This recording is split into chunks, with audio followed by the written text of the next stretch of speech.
beginning, there was no light, no sound, only awareness. And from that silence, a question arose. Who am I? That question became creation. It became galaxies, gods, and the human heart searching for meaning. From fire and faith to science and soul, every age was God remembering itself. This is not the story of religion. It's the story of existence, asking its oldest question, and you are part of the answer. This is the history of God, a lullaby of creation, faith, and silence. If this kind of storytelling brings you inner peace, feel free to like the video and subscribe, but only if it truly gives you peace.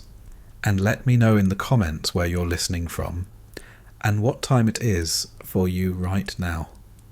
It's always strangely comforting to know who else is out there closing their eyes to the same story. So settle in, let the world grow quiet, and let's dream together for a while.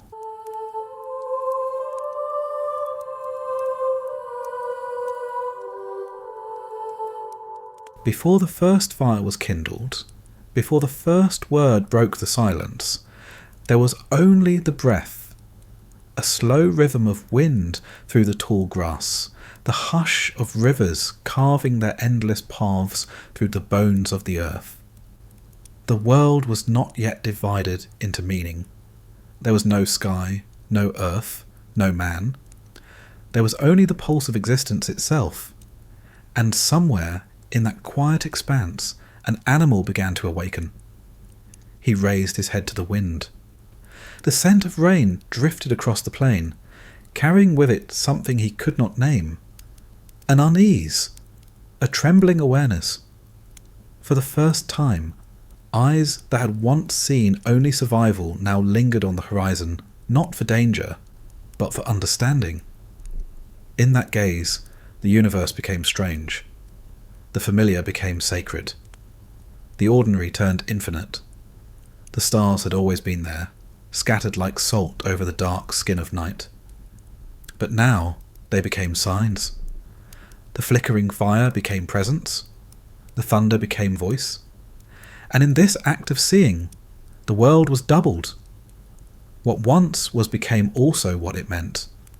The visible gave birth to the invisible. He did not call it God. He did not call it anything. He simply felt the shiver of being alive in a world that would one day forget this moment. The moment consciousness began to ask why. Every leaf that trembled in the wind, every cry that echoed through a forest, whispered the same mystery. What is watching me when I watch the world? It was not curiosity yet. It was reverence born from fear. The lightning tore through the night, illuminating the vast emptiness of the plain. And in that blinding instant, he saw how small he was. Yet he also saw something greater, that even in his smallness he could perceive the vast. And this perception itself was holy. They gathered round fires not only for warmth, but for meaning. The flames danced and spoke in tongues of shadow, and the people began to tell stories. Not yet myths. Fragments of wonder passed from one trembling voice to another. The world, they said, was filled with spirit. The stone had memory, the tree had a name, the wind had intention. To live was to be surrounded by unseen companions. And thus the first faith was not belief, but relationship. It was not a doctrine, it was a listening. The early humans learned to speak softly in forests and caves, not to disturb what they sensed was alive around them. In silence they found the echo of the eternal. When they buried their dead, they did so with care. They placed shells upon the eyes, tools beside the hands, flowers near the heart. The gesture was simple but immense. It declared that death was not an end, but a door. The first theology was grief, The first prayer was the refusal to forget. For what else could they do but imagine that the ones they loved had gone somewhere, into the river of stars perhaps, or into the unseen air that moved the branches above them. They began to sense that the world was twofold, one visible, one hidden, and in between stood humanity, the bridge, the dreamer, the witness. The seasons passed, and tribes moved with the rhythm of herds and rivers. Time was measured not in numbers, but in hunger and bloom. Yet in every dawn, the same question glimmered. What causes the light to return? It was a question too large to answer and too dangerous to ignore. So they began to shape it into a story. The first stories were not told to explain the world. They were told to survive it. When the rain returned after drought, they danced. When the child was born, they sang. When the storm destroyed their shelters, they offered stones and tears. Every ritual was a translation of mystery into motion, and through these gestures they began to weave order out of the chaos of existence. They did not yet seek salvation, only continuity. To see another sunrise was grace enough. To watch the river thaw was proof that the world still remembered them.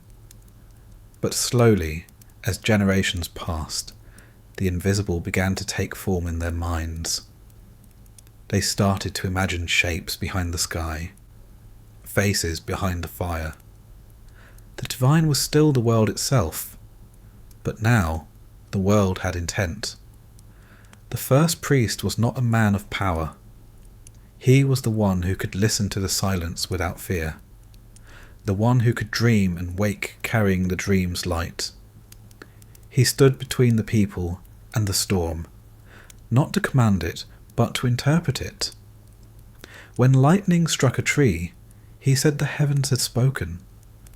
When the hunt failed, he said the spirits were displeased. His voice gave language to uncertainty, and through language he gave it meaning. Thus the word was born, not as description, but as invocation. To name something was to call it into presence. To say fire was not to point at the flame, but to awaken it in the mind. And in this awakening, the people discovered a strange power, the ability to recreate the world through speech. The tongue became a tool of creation, and the breath that carried it became sacred. The word was spirit, the speaker, its vessel. As nights deepened and stories lengthened, the question grew heavier. If the world is alive, then who sustains it? If the sun returns each morning, who commands it to rise? The people began to imagine a will behind the wind, a consciousness behind the stars. The many spirits began to gather into one vast intention, something neither male nor female, neither earth nor sky. A presence, a pattern, a source, but they did not yet call it God, for to name the source would be to limit it. They knew only that everything they touched seemed to whisper of the same origin. The rivers, the mountains, the birth of children, the fire's dance, all pointed back to a single unseen centre. They felt it in the rhythm of their own hearts, beating in time with the world. And then, one night, under a sky wider than any cathedral ever built, someone looked up and felt the full weight of that realization. We are seen. The stars were not just burning stones. They were eyes. And thus began the first prayer, not spoken, not sung, but felt. A trembling between fear and awe, between loneliness and belonging. The dawn after that was not the same. The air itself seemed charged with attention. The world, once indifferent, now seemed to be waiting for something from them. A gesture, a word, a sign of recognition. So they raised their faces to the light and breathed. And that breath, simple, invisible, eternal, became the first communion. The world was still a wilderness, but the wilderness had begun to speak. When lightning struck a tree and set it aflame, they no longer ran. They gathered. The heat, the roar, the moving light. It was terrible and beautiful at once. It devoured, but it also revealed. In its dance, they saw both death and rebirth, destruction and creation. They called it holy not because it was kind, but because it was alive. And so they learned to feed the fire, to offer it wood, fat, bone, anything that would burn. They did not yet call it sacrifice. It was communion. They believed the smoke rose into the sky to carry their breath, their gratitude, their fear. For in that upward movement, they saw a reflection of their own desire, to rise beyond themselves, to reach what the eyes could never touch. Fire became the first language of the divine. It flickered with messages no tongue could translate. It purified and punished, destroyed and renewed. It was the sun brought down to earth, the visible spirit of light. Through it, they learned that the divine was not only what blesses, but also what tests. The storm that watered the fields could also drown them. The beast that fed them could turn and kill them. The same world that gave life demanded reverence. To live was to negotiate with forces beyond comprehension, to bow before the mystery and hope it would spare you. They built small circles of stone to hold the fire. Around these circles they gathered to tell stories of the spirits that governed wind and rain, birth and decay, love and war. Each story was both memory and magic. To speak of the storm was to invite its power. To name the river was to bind it to the tribe. The invisible was drawn close through metaphor, through rhythm, through sound. Every story was a spell against the chaos of not knowing. They began to decorate their caves, not for beauty, but for remembrance. Animals drawn in ochre, hands pressed into stone, spirals carved into bone. These were not decorations. They were covenants. A way of saying, we were here. We saw. We remember. In the dim light of torches, the walls shimmered like living skin, images moving with the breath of fire. Art became the first scripture, and the cave, the first cathedral. And there, in that trembling light, a deeper transformation occurred. Man began to see himself as part of the story he told. He was no longer merely an observer of the world. He was a participant in its sacred unfolding. The hunt became a ritual. The meal became thanksgiving. The seasons became a conversation between human and cosmos. When they began to speak of ancestors, it was not nostalgia. It was continuation. The dead were not gone. They lingered in wind, in dream, in the rustle of trees. To remember them was to keep the world intact. For without memory there was no pattern, only chaos. Thus began the idea that would define the next 10,000 years. The world is not random, it is watched. They could not yet conceive of omniscience, but they felt it. A gaze that saw not only the act, but the heart. When they lied, when they killed, when they failed to share food, they sensed the silence around them grow heavier. When they honoured, when they helped, when they sang, the air itself seemed lighter, the night less cruel. Morality was not yet written. It was felt, and what they felt was that the universe responded. Every shadow could be presence, every sound a message. The divine was not distant, it was everywhere, intimate and unpredictable. It did not promise salvation, it simply was. They began to give it names. Not one, but many, each a facet of something too vast to hold in a single word. The river spirit, the Sky Mother, the Hunter's Guide, the Fire Child. The world became alive with characters of meaning. In naming, they gave form to the formless. But the more names they made, the more they sensed what could not be named. Behind the many faces there was a single silence. Behind every birth and death, the same rhythm. Behind every god, a greater stillness. And though they did not speak it, they began to feel it. A unity beyond the multitude. Not one god, not many gods, but something like being itself. They did not pray to it, they breathed it. It was in the curve of the moon, the return of rain, the warmth of another's hand. It was not a person nor a place, but the mystery that made persons and places possible. And thus, the first theology was born in the absence of doctrine, a silent recognition that everything seen was a reflection of the unseen.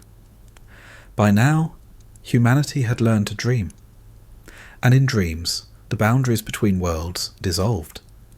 The dead returned, the gods spoke, the animals gave counsel. Dreams were not dismissed, they were revelations. The dreamer became the interpreter, and the interpreter the elder. In his words, people found comfort against the terror of existence. The dream told them the harvest would come. The dream told them the sickness would pass. The dream told them they were not alone. And yet, within those same dreams, another truth began to form. Darker, heavier. If there were powers that blessed, there were also powers that cursed. If there was light, there was shadow. If there was life, there was death that refused to end quietly. So they began to balance the offerings, one for the good spirits, one for the terrible ones. The altar became a place of negotiation, faith, a treaty with mystery. And from this need to balance, to appease, to survive in the moral storm of existence, the human soul took shape. At night, after the fires dimmed and the elders fell silent, one could still hear it, the whisper of the original question moving through the grass. Why are we here? What watches us from the dark? And though millennia would pass, temples would rise, scriptures would be written and forgotten, that question would remain the same, flickering beneath every prayer, every philosophy, every rebellion, the ancient fire still burning in the silence of the mind. At dawn, mist rose from the valleys like exhaled breath. The earth seemed to breathe, to wake, to remember itself. Dew clung to the leaves, glimmering like tears on the face of a sleeping giant. And humanity, small and unguarded, began to sense that the ground beneath their feet was not inert. It was alive. They had always known hunger, thirst, cold. The body's need tethered them to the soil. But now they began to see that what fed them also knew them. The earth was no longer mere matter. It was a mother, vast, patient, and filled with both tenderness and wrath. When the rains came, they bowed in gratitude. When the fields cracked with drought, they wept and offered what they could. Fruit, flesh, even blood. In every seed planted there was a prayer. In every harvest, a thanksgiving. They began to see cycles, birth, death, rebirth, and recognize themselves in them. From this recognition came reverence. They built small shrines out of stone, pressed flowers into soil, sang to the moon. The feminine entered their myths. The womb of creation, the goddess of fertility, the spirit of the river. She was not one, but many, not a figure, but a principle. She was life itself, the rhythm of continuity, the hidden force in growth and decay alike. The earliest gods were not rulers. They were reflections of the earth's moods. They were the whisper of the grain, the rumble of thunder, the pulse of blood in the wrist. Their faces changed with the seasons. Their stories were retold with every migration. Yet beneath every variation, the same truth hummed. We are sustained by something that does not belong to us. To live was to give back. The hunter thanked the beast before killing it. The gatherer left a portion of fruit for the unseen spirits. This was not morality. It was participation. They did not yet believe in ownership. They believed in balance. The world was a circle. The breath they took was borrowed. The fire they lit returned to ash. To live without reverence was to break the circle, to invite misfortune, to fall out of rhythm with the cosmic song. Every act was ritual, every gesture sacred. The modern mind, distant and analytical, calls this superstition, but to them it was truth embodied. They did not separate the spiritual from the material. They had not yet made that wound. The river's spirit was the river. The mountain's god was the mountain. There was no metaphor, only reality woven through the visible and invisible alike. The birth of language had given them power. Now, the birth of myth gave them purpose. Stories became maps of meaning. They explained not how the world worked, but why it mattered. And in every telling, the listener found a mirror. They spoke of a time before time, when darkness covered everything. Then a sound, a breath, stirred the stillness. From that breath came the first light, the first word, the first heartbeat. The world was not built but born. Creation was not an event. It was an ongoing act, renewed with every dawn, every breath, every birth. Through these stories, humanity found itself woven into the same thread as the cosmos. They were not separate from creation, they were creation. And in that unity lay both comfort and terror. For if the world lived, then it could also die. They began to mark the solstices, the turning points of the sun. Stone circles rose from the earth like questions carved in rock. At midsummer, they celebrated abundance. At midwinter, they prayed for return. The sky became a calendar, the stars a scripture. Each movement of light across the heavens was a sign, not superstition, but dialogue. For them, to watch the sky was not curiosity. It was listening. They believed the gods moved in the constellations, that destiny was written in the dance of light and darkness.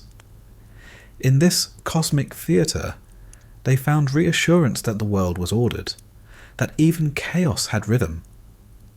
And yet, beneath this wonder, a new fear began to stir. If the earth gives, it can also take. If the cycle of birth and death is eternal, then no one truly escapes it. They began to sense the weight of time, not as repetition, but as decay. And thus arose the oldest sorrow, the awareness of impermanence. In response, they sought continuity in symbol. The circle, the spiral, the serpent devouring its tail, all echoed the same truth. What ends returns. Death was not annihilation, but transformation.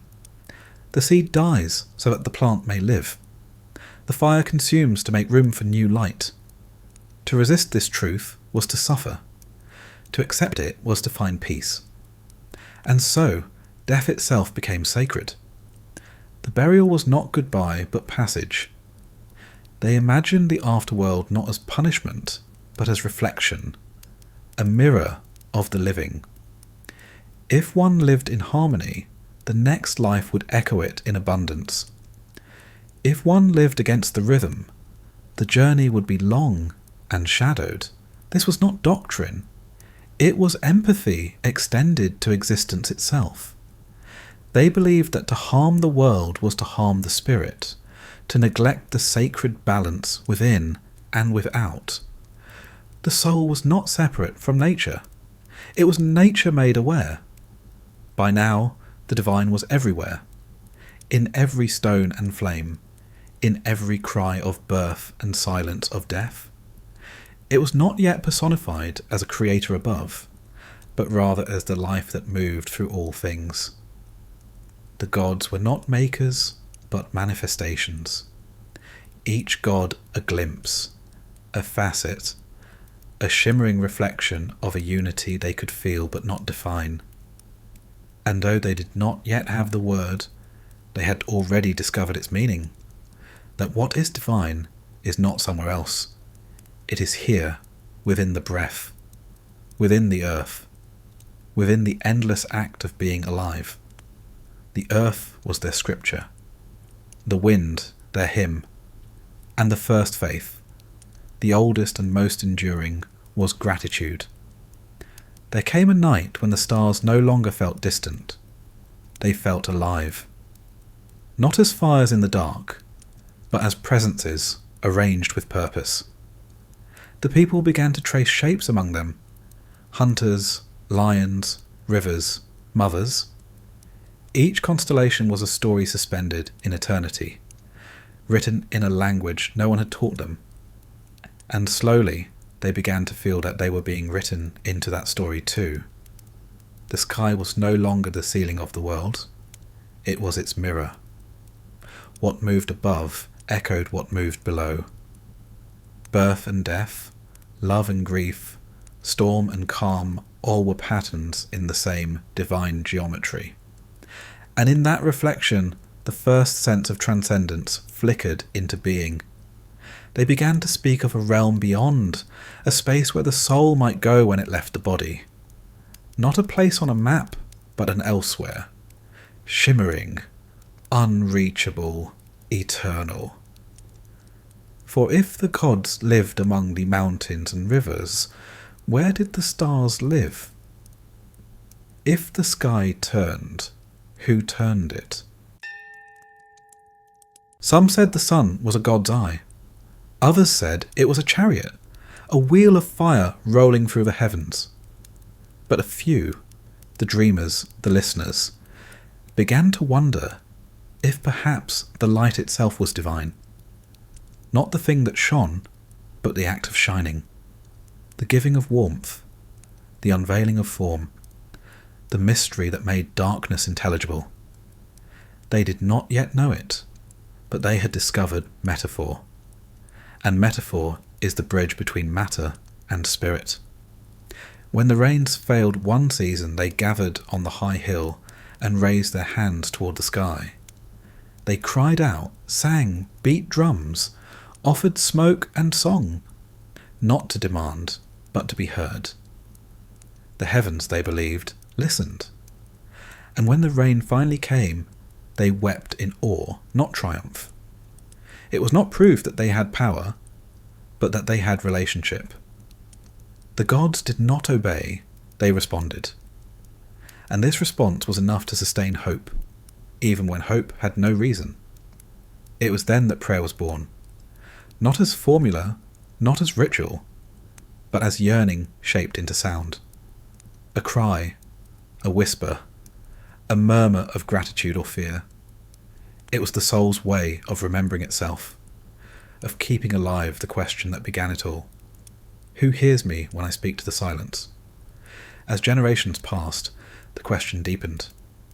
If the sun rises and sets, if the moon grows and fades, if the stars turn, what remains unmoved? What lies behind the pattern?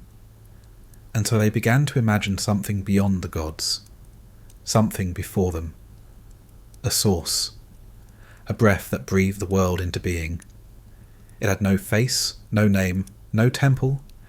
It was everywhere and nowhere. The gods were its language, nature, its body. They could not picture it, yet they could not stop feeling it. This was the seed of heaven, the first intuition that the divine was not many things, but one essence. Still, they could not abandon the many faces of their world. They still needed stories, symbols, myths, for the one was too vast to touch directly. And so the heavens filled with intermediaries, Gods, ancestors, angels of wind and flame, each a spark of the same unseen fire. In their songs, the pattern began to form. The earth gives life, but the sky gives meaning. The body is born from dust, but the soul is drawn from light. They sense duality, two halves of the same whole. And in trying to reconcile them, the long history of spirit began. The hunters still knelt before the fires. The farmers still offered grain to the fields. But somewhere in the heart of humanity, a new longing was awakening. Not for safety, but for truth. They began to suspect that behind every wind and river, every birth and death, there was not a multitude of wills, but a single invisible pulse. It could not be bargained with, nor flattered, nor feared in the old ways. It was not thunder or rain, but the reason thunder and rain existed. It was not the sun, but that by which the sun shone. It was not the voice, it was the silence behind it. And when they finally looked upon the horizon at dawn, and felt that the light was the same light that had shone upon their ancestors, they understood something eternal, that what is divine does not change. Only our understanding of it does. That was the true beginning of religion, not as law, not as creed, but as the discovery of continuity between the seen and the unseen. From that dawn onward, humanity would build altars to preserve that connection. They would build myths to explain it, temples to house it, empires to claim it, and yet, through all their triumphs and tragedies, they would be haunted by the same echo, the question that cannot die. The first question, the one that began beneath the stars and will end, if ever it ends, beneath them too. What is beyond? And why do I feel it watching me? The flame still burned, the stars still turned, and the story continued. The wind carried more than dust now. It carried song. From scattered tribes and wandering hunters, humanity began to gather. Beside rivers, beneath mountains, across fertile plains where the breath of the earth met the rhythm of the stars. They settled, they planted, they waited. And with the first harvest came gratitude. Not just for food, but for the miracle of return. Something had answered them. Something had turned the seed into stalk, the silence into abundance. To thank it was not enough. They had to remember it, so they built. The first temples were not monuments of ambition, but gestures of memory, circles of stone aligned to the solstice, altars of earth where the people could meet the invisible. They were not meant to dominate the landscape, but to echo it. Each pillar a frozen prayer, each carving an imitation of what they saw in dreams. At dawn, light slipped through narrow openings and illuminated the sacred centre. In that brief moment, they felt harmony, the sun itself entering their creation, confirming that the world still spoke to them.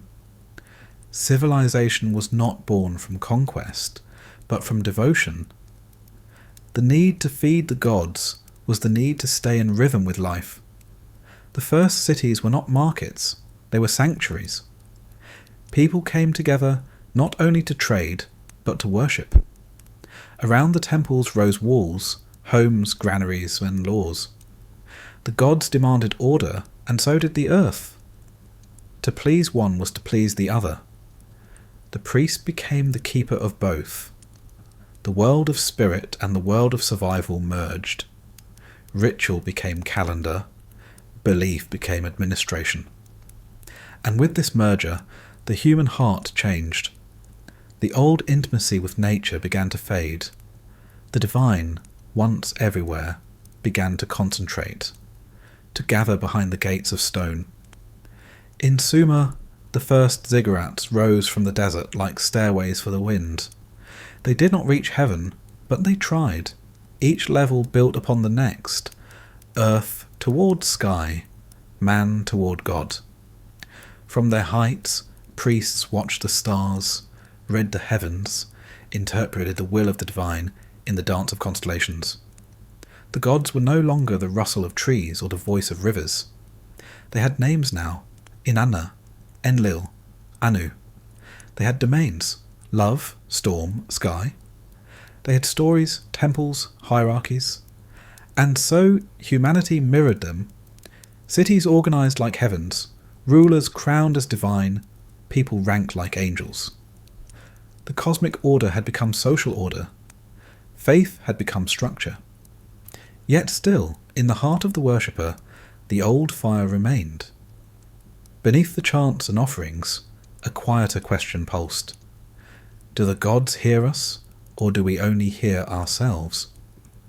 As cities grew, so did ambition.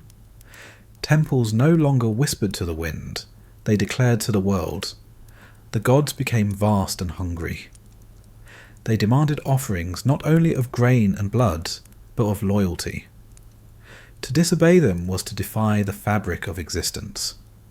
And thus religion became the first law, not a code written in reason, but a covenant written in fear and hope alike.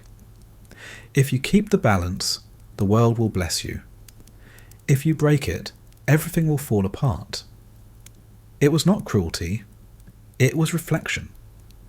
The early mind saw the cosmos as fragile, alive, reactive. To sin was not rebellion, it was imbalance. The earth itself could grow barren from human neglect. And perhaps, in their own way, they were right. The goddess still ruled beside the gods. The Earth Mother, the womb of all things, was still honoured. In fertility rites, in songs, in harvest dances. But a slow change was beginning. As man learned to control nature, to plough it, store it, fence it, the feminine began to retreat from the centre of the divine. Creation became command. The god of storm and sky began to rise above the goddess of soil and birth. He did not nurture, he ruled, and with him came the first sense of separation. Heaven above, earth below. The unity of being had fractured into hierarchy. But even in this fracture, the longing remained. The people still turned to the ground when they prayed, still laid their dead upon it, still whispered to the wind before they built their walls. They had enclosed the divine in temples, but the breath of the earth still moved through them. For every stone they raised, they took another from the mountain. For every altar they built, they felt the mountain's silence behind it. Ancient, patient, unjudging. They could no longer see it clearly, but they still felt it. That same pulse from the beginning. The world watching itself, breathing through them, asking them to remember. When man learned to measure time, he learned to measure himself. The passing of days, the rhythm of seasons, these were not only natural cycles, they became symbols of obedience. To plant too early, to harvest too late, to neglect the rites of the moon or the offering at the new year. Each was a trespass against the order that kept the world alive.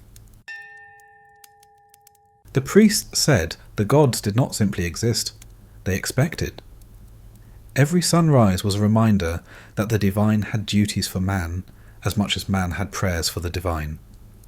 And so, ritual became obligation. Obligation became law. The fire still burned at the centre of the temple, but now it was guarded, measured, recorded. The smoke that once carried wordless gratitude now carried names, decrees, covenants. The priest spoke for heaven. The people listened for mercy. In the flicker of flame, the word justice was born. It was a fragile word, not yet moral in the modern sense, but cosmic. To do justice was to keep balance, to live in tune with the rhythm of the stars. To act unjustly was to disturb that rhythm, to anger the divine pattern itself. This was not tyranny. It was an early kind of love, a love that feared the silence of abandonment. For to be forgotten by the gods was the worst fate imaginable. It was to become invisible in a living world. Across the ancient world, the same vision appeared in many tongues. In Egypt, the goddess Ma'at held the feather of truth, weighing every heart after death. In Mesopotamia, kings ruled by the grace of the gods, declaring that to defy them was to undo creation. In the valleys of the Indus and the Yellow River, harmony was the highest law, not imposed from above, but resonating through everything that existed. Everywhere, people were learning the same thing, that life was not random, that there was an order behind chaos, and that order had to be respected, or else the world itself would collapse. For the first time, sin entered language, not as evil, but as imbalance, as forgetting one's place in the cosmic web. And with sin came guilt. Guilt, unlike fear, is personal. It does not come from thunder or drought. It comes from within. It is the feeling of falling out of rhythm with the divine. And so humanity began to turn inward. They did not yet call it the soul, but they could feel it stir, the part of themselves that could choose, the part that could obey or disobey, that could remember or forget. The divine was no longer only around them, it was also within. The priests built stories to protect this realization. In them, the gods made pacts with kings, swore covenants with people, carved promises in fire and stone. The message was always the same: keep the balance, honour the order, remember the breath that gave you life. They said the first covenant was written in flame. That fire itself was the divine signature upon the world. Its light reminded man of what he could be: a bearer of warmth, a giver of light, a destroyer of darkness. But the fire also warned him of what he was: fragile, brief, capable of consuming himself if not watched. And so, to keep the fire meant to keep faith. To neglect it meant to risk everything. From this grew the great innovation of civilization: accountability. The gods were no longer just appeased. They were consulted, questioned, obeyed. They became judges, fathers, protectors, and witnesses. Faith turned from transaction to relationship. For the first time, the divine began to care how humans treated each other. The sacred moved from the altar to the heart, to lie, to steal, to harm. These were no longer offences against man alone. They were wounds against the fabric of creation itself. The law and the sacred became one breath, and that breath filled the lungs of empires. Kings began to rule in the image of gods. Their thrones reflected heaven's order. They spoke of justice not as mercy, but as obedience to the eternal pattern. The temple and the palace became one body, and in this union the first theocracies were born. But even as faith built its empires, the old voices of the earth whispered beneath the stones. The farmers still murmured prayers to the soil before planting. Mothers still placed their newborns beneath moonlight for blessing. The people's faith was not entirely the priest's faith. They obeyed the gods, but they also remembered the earth. And between these two loyalties, heaven's command and the earth's embrace, the human spirit began to divide. The gods of the sky asked for obedience. The goddess of the earth asked for remembrance. And humanity, caught between them, learned to kneel in two directions at once. In this tension, a deeper question began to grow, one that no temple could contain. If the divine made the world, why does it allow suffering within it? If the gods are just, why do the innocent die? If the sacred is order, why is the world so full of chaos? These questions were not yet philosophy, they were ache. But in that ache, something remarkable began. Doubt, not disbelief, doubt. The first step not away from faith, but within it. For doubt is the shadow of trust. It exists only where belief is alive. And so, even as priests wrote laws and kings built temples, in the hearts of the people a different kind of worship was forming. Quieter, inward, less certain, more human. It was the beginning of conscience. At night, when the rituals were done, and the fires dimmed, some would lie beneath the stars and whisper prayers not of duty, but of longing. Not to ask for harvest or victory, but simply to be heard, to be known, to be loved by what they could not see.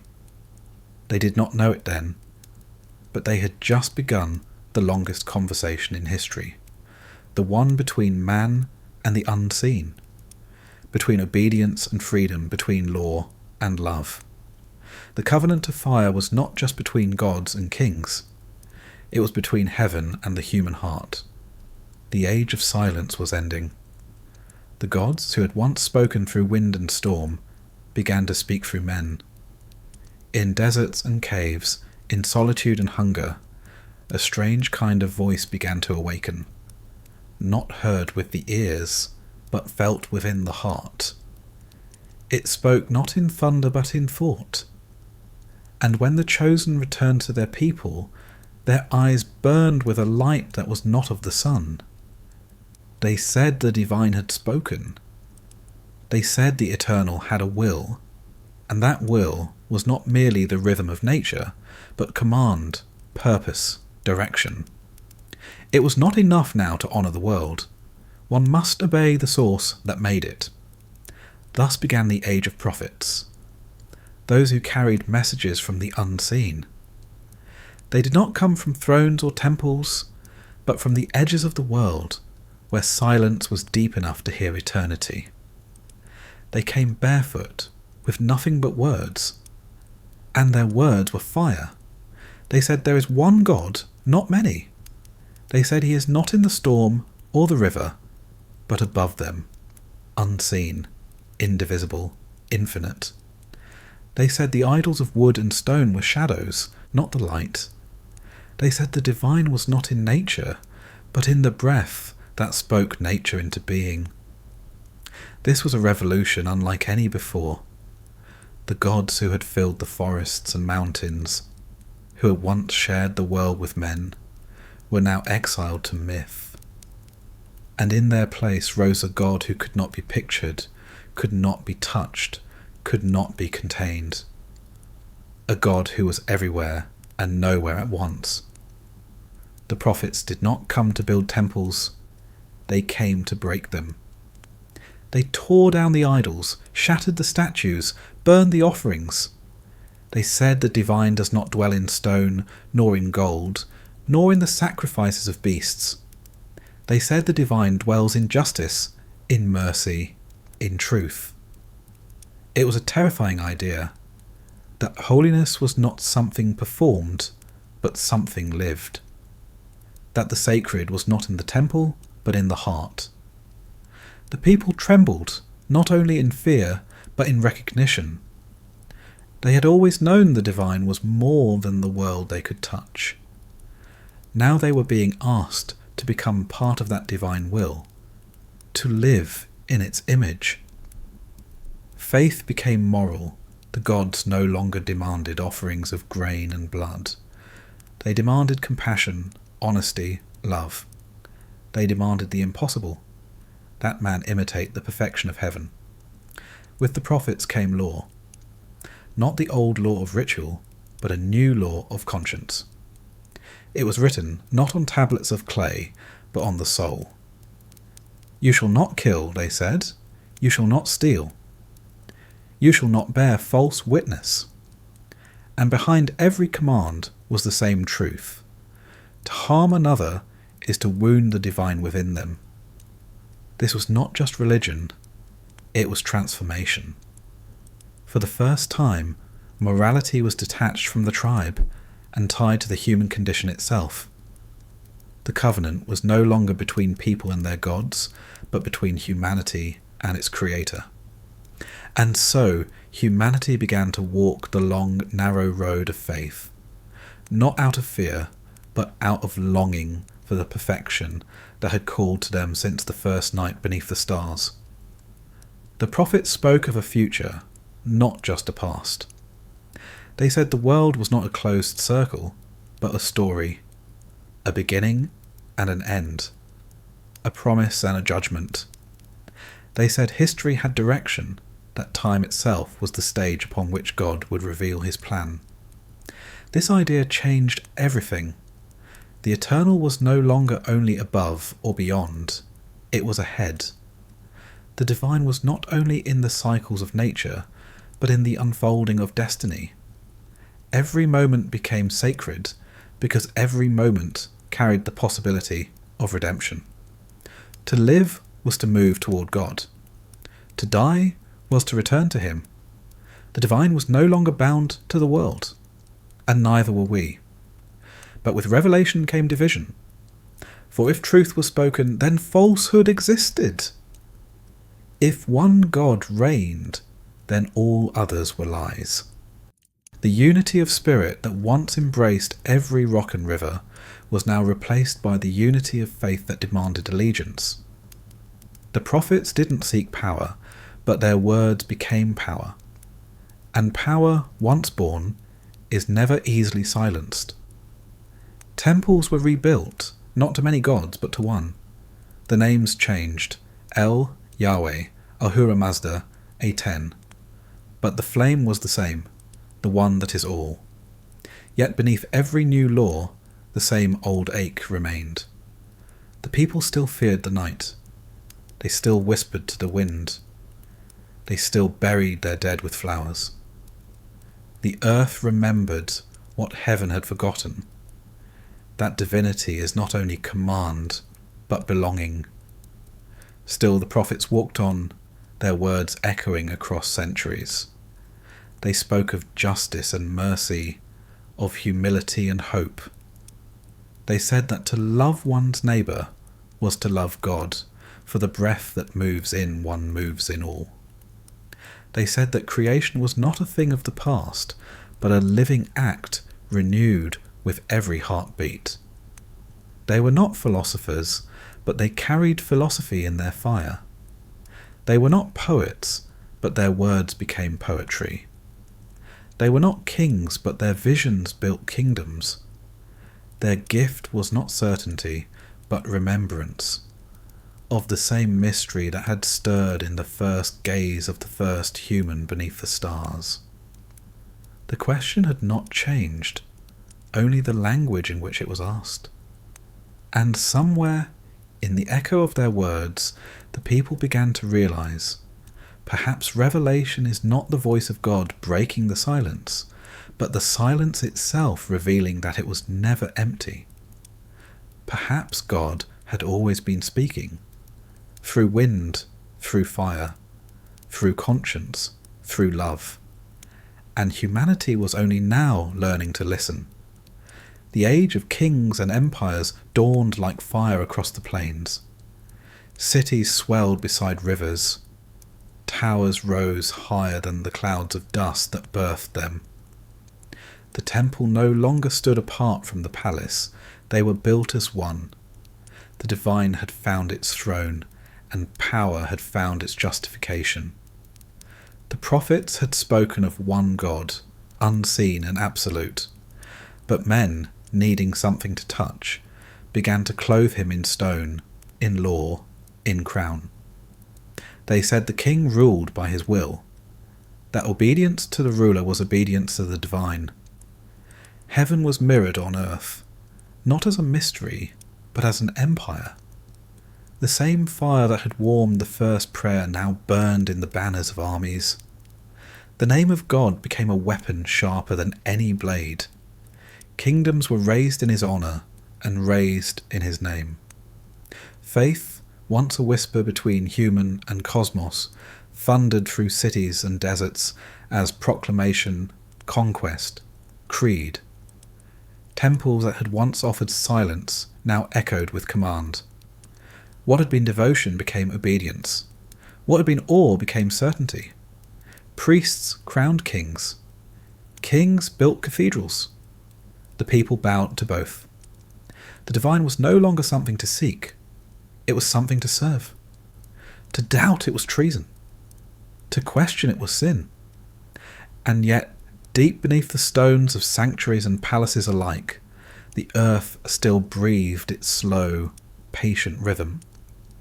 The rivers still flowed without permission.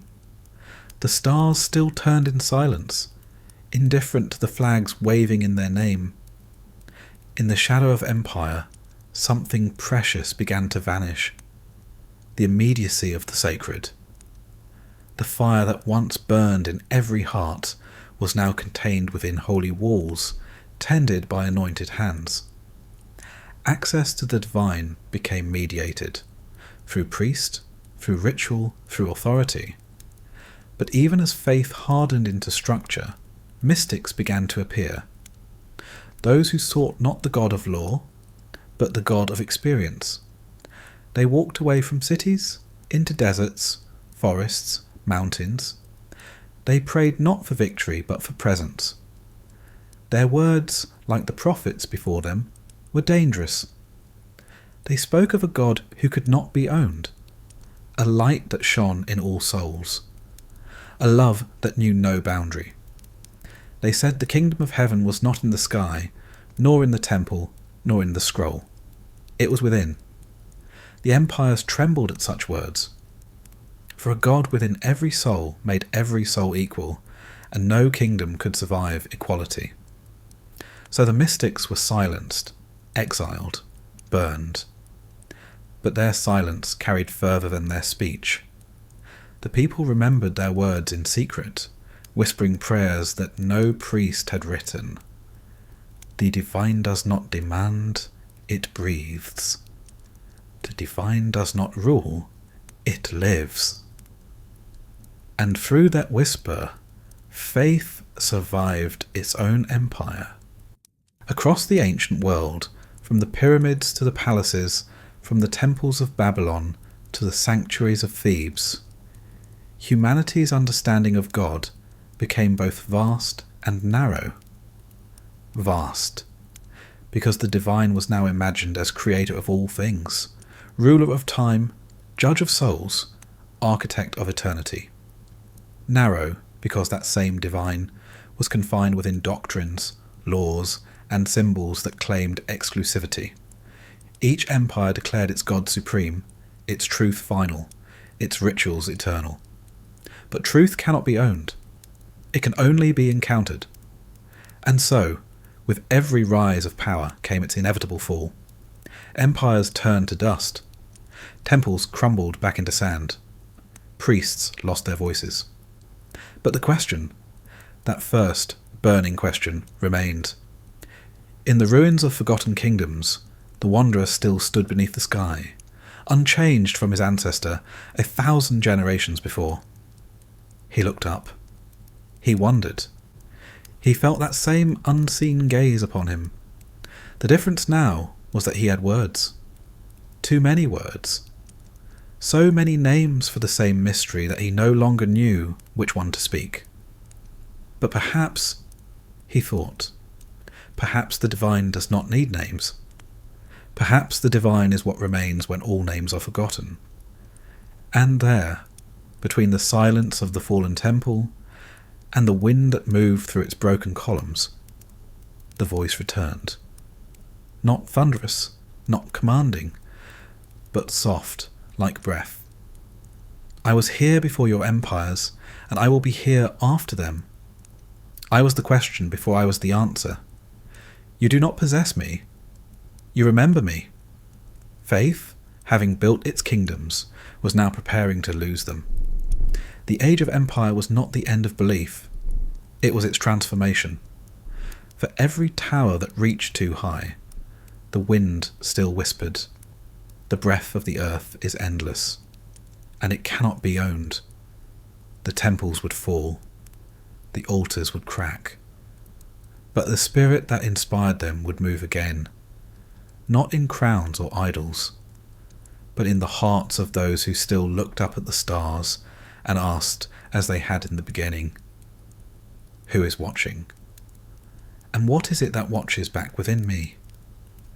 When the noise of empire finally faded, a strange silence took hold. The smoke of burnt offerings drifted into the past, and for the first time man began to hear another kind of voice, not from the heavens above, but from within. The wars of gods had exhausted the world. Cities lay broken, temples emptied, kings buried with their idols. And in the dust that followed, a new kind of seeker appeared, one not content with obedience or ritual, but hungry for understanding. He sat beside rivers, under fig trees, in the quiet of mountain caves. He listened, not for thunder, but for thought. And in that stillness, he discovered something astonishing. The voice of the divine had never been outside him. It had always spoken through the silence of his own mind. This was the birth of the soul, not as a myth or a word, but as experience. The discovery that within the human being there exists a depth as infinite as the heavens themselves, and that to know God was to descend, not ascend, to turn inward toward that secret horizon where self and spirit meet. The philosophers of every land began to sense it. In the East they called it Atman, the spark that is one with the eternal. In Greece they named it Psyche, the breath that animates flesh and reason alike. In Persia it was the Fravashi, the guardian flame within. And in every tongue the same revelation unfolded in different words. The divine is not beyond us. It is what we already are when we awaken. The age of thinking began as an act of devotion. To ask, what is truth, was not rebellion, but reverence. To question was to seek the divine more deeply, to strip away illusion, to reach what could not die. The first philosophers were mystics with language. They sought what the priests had forbidden, understanding through reason, illumination through doubt. They looked upon the world not as a collection of objects, but as a living mind, an intelligence expressing itself through form.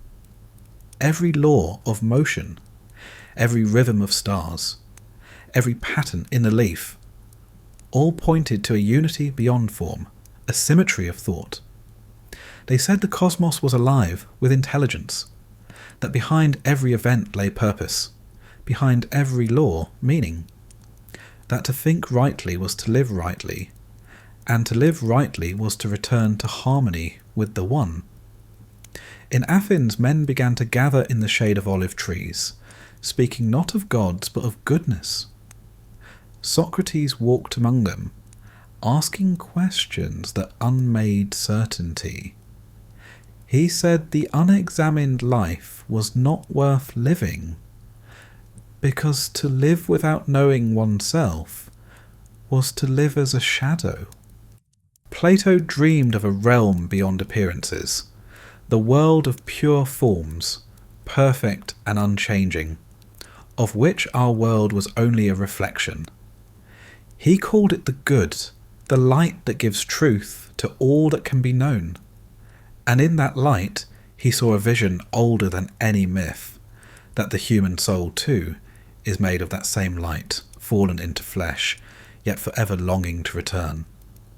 The mystics of India had spoken it centuries before, that the self and the absolute are not two, but one. That ignorance is the veil that hides our own divinity. That liberation is not escape from the world, but awakening within it. The words differed, but the revelation was the same. God was not a distant king. God was consciousness itself, the knowing that knows, the being that is. In these moments of awakening, a new kind of faith emerged, a faith without image. It did not kneel before altars. It sat in silence. It did not offer sacrifice. It offered attention. It did not fear punishment. It sought clarity. This faith was not against religion. It was its flowering. For the heart that has seen the divine within no longer fears the divine without. The world becomes transparent, luminous with meaning. Every breath, a prayer. Every thought, a communion. And yet, such illumination came with danger. For what is inward cannot be controlled by kingdoms or creeds. If the divine lives within, then no priest can intercede, no ruler can claim its authority.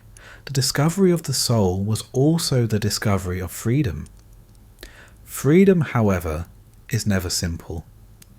For to awaken the inner light is also to face the inner shadow. To look within is to find not only the divine, but the darkness that hides it. And so began a new journey, not of conquest or law, but of purification. The ascetics withdrew from the cities, fasting, meditating, seeking to master desire. They believed that to silence the body was to free the soul. But others, poets, teachers, wanderers, began to suspect that the body itself was not the enemy, that the divine had chosen to dwell in flesh for a reason. They saw holiness in touch, in love, in art, in the beauty of the world. Thus, two paths emerged, the path of renunciation and the path of integration. One sought to escape the world, the other to embrace it. Both sought the same thing, to return to the source from which all things come. The discovery of the soul changed everything. For now, death was no longer final. It was transformation. Knowledge was no longer external. It was remembrance. Morality was no longer obedience. It was alignment with truth. Humanity had turned the question inward and found eternity gazing back. The gods of the sky had faded, but their light remained, burning now in the human mind. Each thought, each breath, each act of awareness became a continuation of creation itself. And though new religions would rise from this revelation, some to liberate, others to bind, nothing would ever again erase the knowledge that the divine was not above us, but within the quiet centre of our being, waiting to be seen. When humanity learned to look inward, the light it found there refused to stay hidden. It demanded expression, in word, in art, in reason. The world became not only a place to survive, but to understand. The old prayers turned into questions. The same reverence that once raised temples now built academies. The search for God became the search for truth itself. And so the age of wisdom was born. An age where thinkers, prophets, and mystics spoke not of conquest or obedience, but of knowledge as devotion. They believed that to know the world was to know the divine, for all things were reflections of its order. The philosopher became a priest of reason, and reason itself became a form of prayer. They asked not only who made us, but why does being exist at all? Not only what is good, but why does goodness move us? Each question pulled back the veil a little further, revealing that the mystery was not only cosmic, but intimate. The thinkers of the East called the world Maya, appearance, illusion, not false, but incomplete. They said the senses show us the surface of things, but wisdom shows us their essence. The Greeks too spoke of forms, eternal and unchanging, of which all things visible are shadows. Different words, same fire. For beneath every discipline, philosophy, mathematics, meditation, poetry, the same truth pulsed. The visible is the language of the invisible. To read it rightly is to remember who we are. The philosophers did not all agree. Some said reason alone could reveal the divine. Others said reason could only lead us to its threshold. For what mind can measure infinity? What word can contain the silence from which all words arise? And so mysticism returned, not against thought, but beyond it. Those who sought to know the divine came to understand that knowledge itself must one day fall silent. The flame of the mind, brilliant but finite, burns toward a horizon it cannot cross. Beyond that horizon lies something else, not thought, but being, not definition, but presence. The mystics called it union. The philosophers called it truth. But in the end, both meant the same: to dissolve the boundary between knower and known, to awaken into the whole. In every age, these two paths met and parted like rivers. Faith seeking understanding, understanding seeking faith. Some turned wholly toward the intellect, believing the divine could be deduced like geometry. Others turned wholly inward, believing the divine could only be felt like love. But the wisest saw that both paths were one. For reason, when followed with humility, becomes wonder. And faith, when lived with clarity, becomes understanding. The flame of knowing burned brightest when it was tended by both hands, the hand that questions, and the hand that prays. Around this time, humanity began to record its wisdom in words that would outlive its builders. Scrolls, sutras, dialogues, gospels, the written mind of the world. In them, the search for God became the search for meaning. They spoke of virtue, of harmony, of compassion. They spoke of the golden mean, the noble path, the middle way, all ways of saying the same thing. To live in balance with the divine order is to be free. But freedom was never safe. For when man claimed to know truth, he claimed the right to define it. And definition, once written, soon becomes law. Philosophy too could harden into dogma, and the same fire that illuminated could also consume. Yet, for a brief and shining time, the world was filled with conversation. Ideas travelled along trade routes like spices. Indian sages spoke with Greek travellers. Persian mystics debated with Hebrew prophets. The world, though divided by tongue, dreamed the same dream, of harmony between heaven and earth, between the heart and the mind. It was as if humanity, for one luminous breath, remembered its unity. In that unity, the divine seemed close, not as a ruler, but as presence. The air itself felt alive, filled with invisible intelligence. Every discovery, every insight, every act of understanding became a form of worship. But knowledge has a strange effect on faith. The more we learn about the world, the more we realize how vast it is. And the more vast it appears, the smaller our certainties become. The philosophers began to see the limits of their own reason. For every answer, 10 new questions arose. For every law discovered, a deeper mystery appeared beneath it. The flame of knowing revealed that the divine was not a problem to be solved, but an infinity to be lived. And yet man could not stop seeking. For to know is the soul's instinct, as breathing is the body's. And perhaps that instinct, that hunger to understand, is itself the fingerprint of the divine. The greatest teachers did not offer final truths. They offered methods. They said, look, question, contemplate, awaken. Do not worship the words. Follow where they lead. For truth is not a possession. It is a state of being. One who knows does not say, I have found God. He says, I have seen that there is nothing outside him.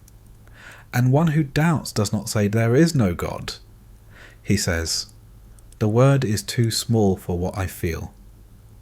Both stand before the same fire, one calling it knowledge, the other calling it mystery. It was here, in the meeting of thought and spirit, that the foundations of modern humanity were laid.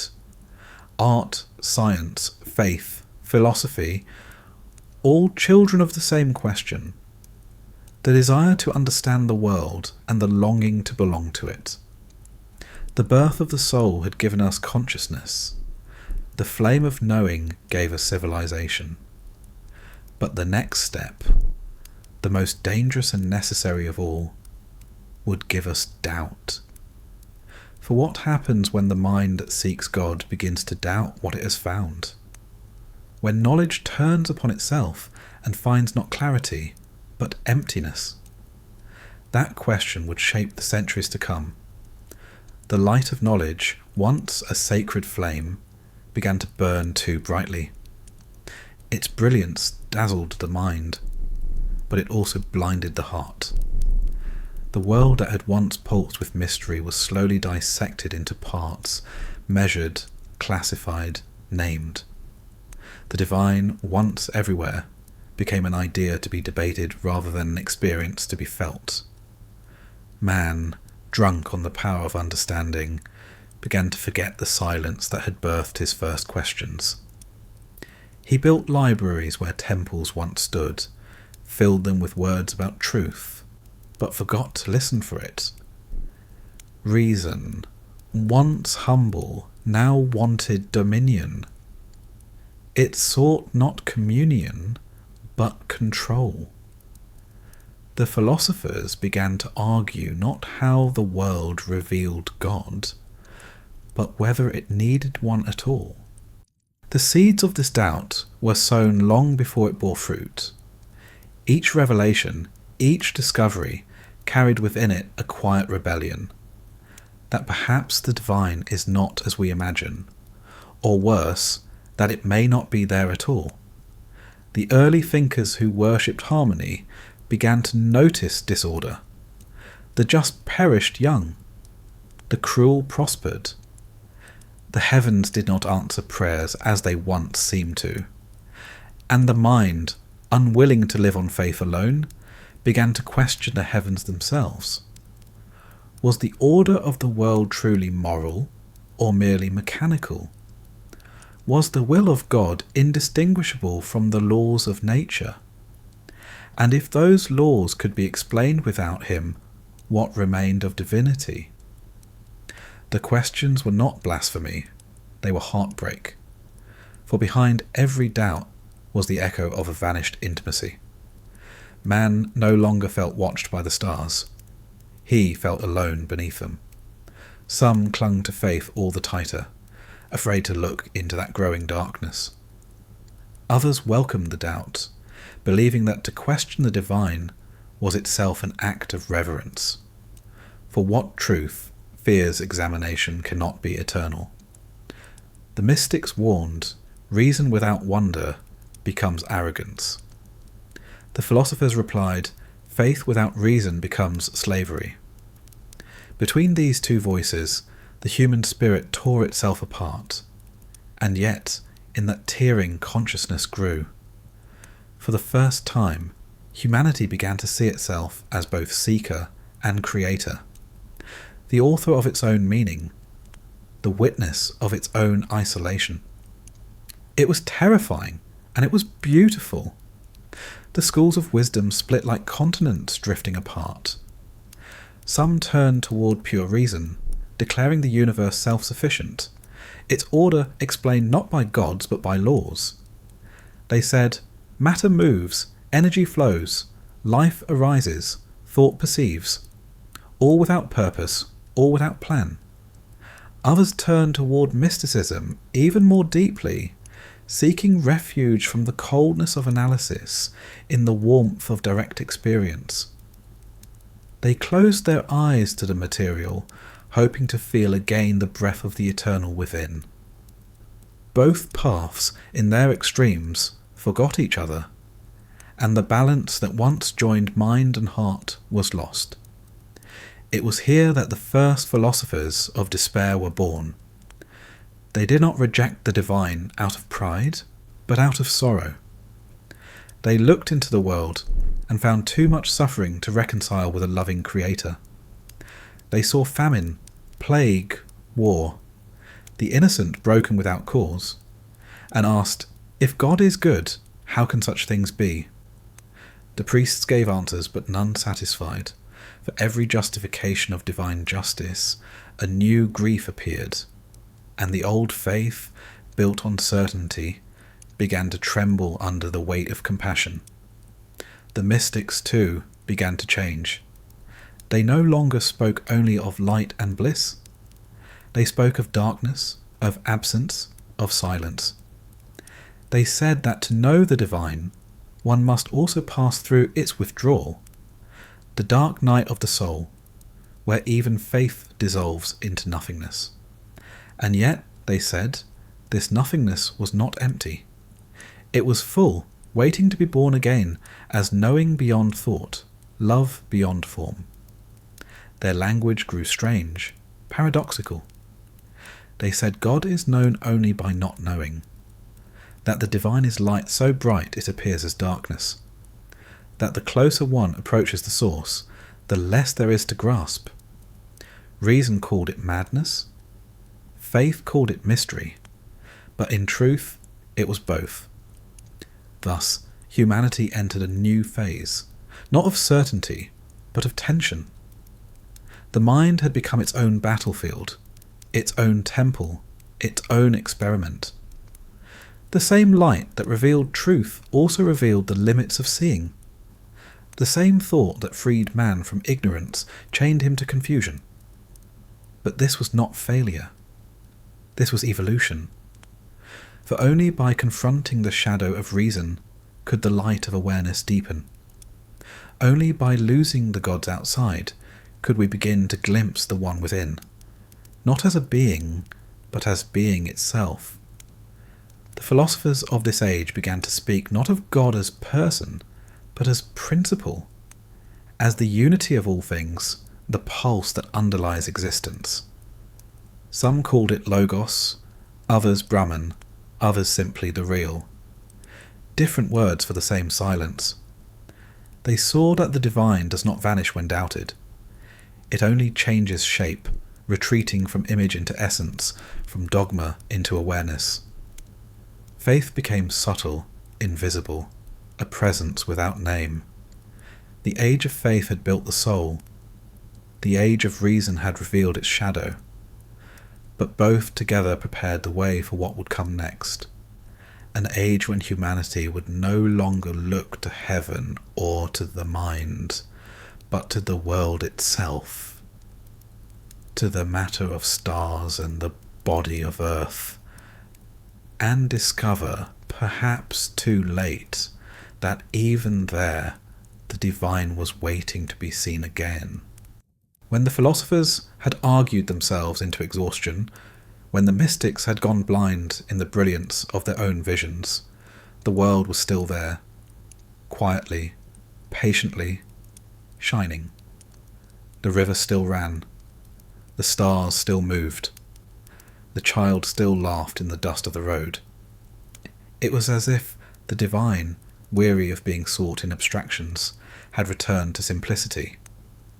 After all the words, it was the world itself that remained, humble, breathing, untranslatable. Those who had looked too high and those who had looked too deep now began, tentatively, to look around, to see the divine not in the heavens or the mind, but in the texture of existence itself, in the shape of a leaf, the taste of rain, the weight of another's hand. They began to sense that matter was not the opposite of spirit, but its expression, that the world was not fallen, but alive. The new teachers spoke softly. They said, "Stop searching for what is beyond. Start paying attention to what is here. The truth is not hidden, it is overlooked. The infinite is not elsewhere. It is the depth of this very moment. Their wisdom was not born of theory, but of attention. They said that to look closely at anything, a stone, a face, a breath, is to glimpse eternity concealed within form. It was a return, in a way, to the first faith, the faith of the earth and the elements, but now infused with the clarity of reason. Not superstition, but wonder made intelligent. Not worship out of fear, but reverence born of understanding. This was the reconciliation the ages had prepared for, the union of mind and matter, of knowledge and awe, of the human and the divine. The scientists of the coming centuries would not think of themselves as priests, yet they too were seekers of the sacred, even if they called it by other names. Truth, beauty, order, law. When they looked through lenses and saw galaxies spiraling, when they split atoms and found energy dancing in patterns of light, they were, unknowingly, gazing into the same mystery the prophets had named God. The language had changed, but the astonishment had not. Where the mystics had seen angels, they saw electrons. Where the ancients had worshipped the sun, they studied its fire. But behind both acts, worship and study, was the same impulse. To understand what moves the world and why it moves us. The divine had not died. It had simply hidden itself in the equations. Yet for all their brilliance, even the new thinkers could not escape wonder. The more they learned, the deeper the mystery became. Space unfolded into infinity. Life revealed its impossible complexity. The human mind, studying itself, found a universe reflected within. They began to realize that the world was not a machine after all, but a miracle that behaves like one. A pattern of order so vast, so elegant, that it defied the distinction between accident and intention. Some called this realization cosmic consciousness. Others called it poetry. But all who felt it knew the same truth, that knowledge, when pursued far enough, circles back to reverence. The circle had closed. The soul, born in the fires of faith and tested in the light of reason, had finally learned to see without separation. The sacred and the ordinary were one fabric. Spirit was not above the world. It was the world's inner glow. The philosophers began to speak again of wonder, not as ignorance, but as the foundation of all knowing. To wonder is to stand on the edge of understanding and still bow before what cannot be understood. It is the mind remembering its source. And the mystics, too, changed their language. They no longer spoke of escaping the body, but of awakening within it. The body was the temple, the breath, the prayer. The divine was not a visitor. It was the host. In this reconciliation, humanity touched something ancient, the same truth whispered by the wind to the first wanderer beneath the stars, that to exist at all is already a kind of faith. For life is improbable. Consciousness is impossible. And yet, here we are, aware, alive, asking why. Perhaps that asking is the answer. Perhaps the question itself, the ache to know, to love, to reach, is what God feels like from within creation. The philosophers would not all agree. Some still argued that the universe is indifferent. Others said it sings. But both were looking at the same light. One through the glass of reason, the other through the lens of the heart. And the truth, if it exists at all, is not a conclusion but a conversation between them. When night fell, and the last fires dimmed in the cities of thought, a few still stepped outside, lifted their eyes to the same stars that had watched the first awakening. They did not see gods or mechanisms. They saw light, travelling through infinite darkness to meet their gaze. And in that meeting, they felt again what their ancestors had felt before any temple, before any name, that to be alive in a universe like this is to stand in the presence of the eternal. The soul had found itself, and through it, the divine had found a way to look back. The first time the divine spoke in words, the world fell silent. It was no longer the whisper of wind, nor the rhythm of stars, but a voice that reached into the heart and demanded to be heard. It came not in thunder but in presence, a command that was also a promise, a sound that trembled through the bones of those who listened. Before this, faith had been felt. In the heat of the fire, the turning of the seasons, the birth of children. Now it became spoken, and what is spoken can be written. What is written can endure. Thus began the age of Scripture, when the breath of revelation met the permanence of ink, and the divine became text. The prophets of this age were scribes of eternity. They took the mysteries of the unseen and gave them form in the alphabets of the world. Their words were not their own. They said they had heard them, in dream, in silence, in the fire that burned without consuming. They wrote them down not to explain, but to preserve what could not be forgotten. The people gathered to listen as the scrolls were unrolled. The air was electric with reverence. Every sound mattered. Every syllable was a thread of the cosmos being woven anew. For the first time, the divine had grammar. It could command, comfort, condemn. It could speak of justice and mercy, of covenant and consequence. The law was not invention. It was revelation. It told humanity how to live, how to treat one another, how to remember the invisible in the visible. But language, for all its beauty, is also a cage. What was once infinite became arranged in lines. What was once living became memorized. The divine voice, translated into text, lost its immediacy. The word that had been flame now cooled into doctrine. Interpretation began, and with it, disagreement. Every sentence became a battlefield of meaning. And yet, this was the necessary next step. For the divine could not remain a private experience. It had to enter the world, to shape nations, to guide history, to build justice into the bones of civilization. The law was a bridge between heaven and earth, a structure strong enough to hold a world too fragile to hold itself.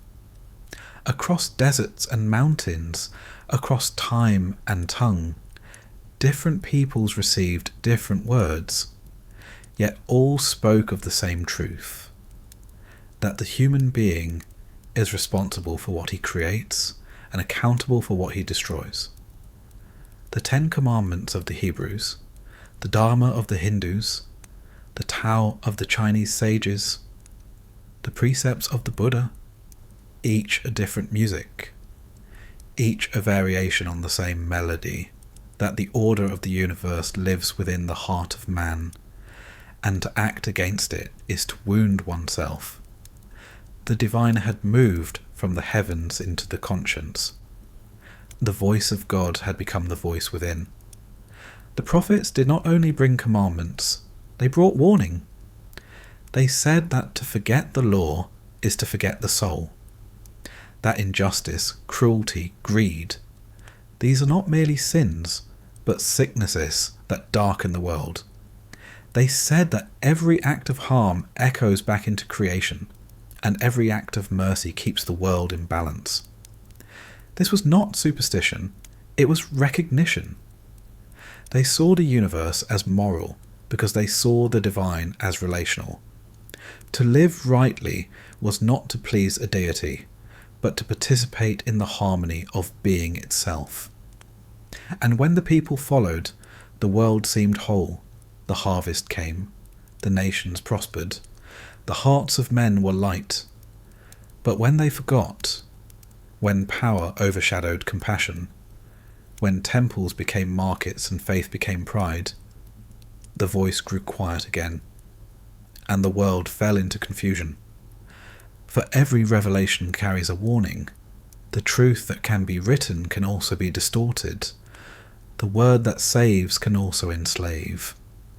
And the law that liberates can become tyranny if it forgets the mercy from which it was born. The divine voice, so clear at first, began to fragment into echo. Scriptures multiplied, each claiming to be the final word. The prophets died, and their disciples began to argue in their names. The word had entered history, and history is never pure. And yet, beneath the noise of centuries, the original fire still burned, that same command that was also invitation. To live as if the world were sacred, to speak as if every word could create or destroy, to remember that what was given was not ownership, but trust. The word was not only command, it was creation. It was not only law, it was breath. And though humanity would forget, rewrite, and reinterpret it 1,000 times, its essence would endure. A thread of flame running through every tongue, every story, every prayer. The divine had spoken, but now it would be up to humanity to learn how to listen. Once the divine word was written, it could no longer belong to one voice. It multiplied, recited, translated, copied, memorized, rewritten. A living flame carried from tongue to tongue, heart to heart, century to century. But each hand that held it left a trace of itself upon the text. Each tongue that spoke it reshaped its sound. Each mind that pondered it gave it meaning, or stole it. The law had been meant as light. Now it cast shadows. The word that had once united began to divide. Every people claimed their scripture as the first and final truth, and in their devotion they forgot what the prophets had meant, that the word was never the truth itself, but the path toward it. In the marketplaces of memory, words became weapons. Temples and shrines rose again, this time not to the many gods, but to the many interpretations of the one. Each claimed that the divine had spoken most clearly to them. Each built its altars, wrote its commentaries, established its rites. Faith, once the open breath of the world, became a guarded garden surrounded by walls of doctrine. The sacred became institutional. The eternal became administrative. And what had once been living fire hardened into orthodoxy. Rules without revelation, symbols without spirit. It was not malice that built these walls, but fear. Fear that the divine, if left free, would escape them again. And yet, within every tradition, there remained a whisper, a secret current of mystics, poets and wanderers who remembered that the word was not a prison, but a door. They read the scriptures not as decrees, but as mirrors, seeing in them not the history of God, but the history of humanity's longing for him. They said, the letter kills, but the spirit gives life. The truth is not in the ink, but in the breath that reads it. The words of the prophets are not commandments to be obeyed blindly, but reminders to awaken. They sought the hidden meanings, the inner parables, the divine between the lines. To them, every text was alive, every verse a pulse of the same eternal voice, speaking differently in every heart. The great religions took shape like rivers, flowing from the same mountain. Judaism, Christianity, Islam, Hinduism, Buddhism, each carrying a reflection of the same light, each convinced it was the whole. They built civilizations, wrote philosophies, raised cathedrals and temples that touched the sky. They gave art and music to the world, and also war. They healed souls, and also condemned them. For the power to define the divine is the most dangerous power of all, and the same faith that can lift a nation can also darken it. But even in their conflicts, there was hidden harmony. For every religion that spoke of exclusivity also carried within it a paradox of universality. Each said, in its own tongue, love is greater than fear, truth is deeper than law, and compassion is the face of the divine. The scholars gathered to study the word, to protect it from error, to guard it from change. They debated endlessly over its meanings. How many angels could dance on a syllable? Which phrases were literal and which symbolic? They built towers of thought so tall that the heavens disappeared behind them. And yet, among them, there were always a few who paused, who closed the scrolls, stepped outside, and saw the stars again. They remembered that before the word was written, it had been breath. And breath was not meant to be kept. It was meant to be shared. Meanwhile, the people lived their lives in the shadow of the sacred. They prayed before dawn, sang in fields, whispered blessings over bread. Their faith was not the scholar's faith. It was older, softer, more human. It lived in gestures, not arguments, in kindness, not creeds. They could not quote the scriptures, but they lived them without knowing. They knew that to feed the hungry was prayer enough, that to forgive was its own kind of revelation. The divine had found a new home, not in temples or texts, but in the unnoticed acts of love between one human and another. Still, the empires of faith rose and fell like tides. Kings claimed divine right. Armies marched beneath banners of holiness. Priests burned those who doubted. Reformers rose to protest, and were silenced by those who feared that freedom might break the walls of heaven. But truth has never belonged to walls. It passes through them like light through glass. And wherever it passes, something grows. A question, a doubt, a spark of awakening.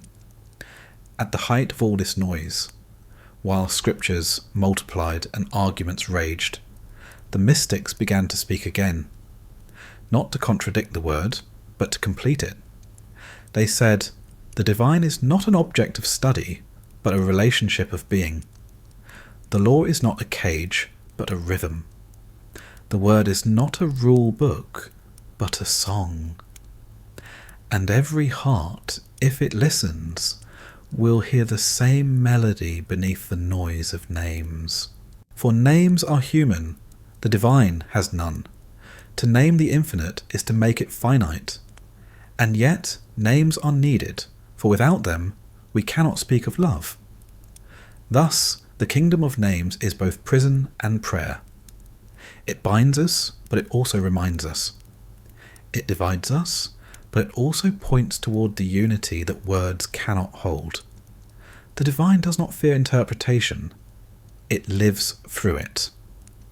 For every voice that speaks its name differently, it hears itself anew.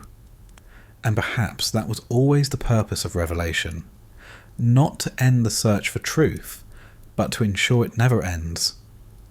When the word of God became the law of men, heaven itself descended into history.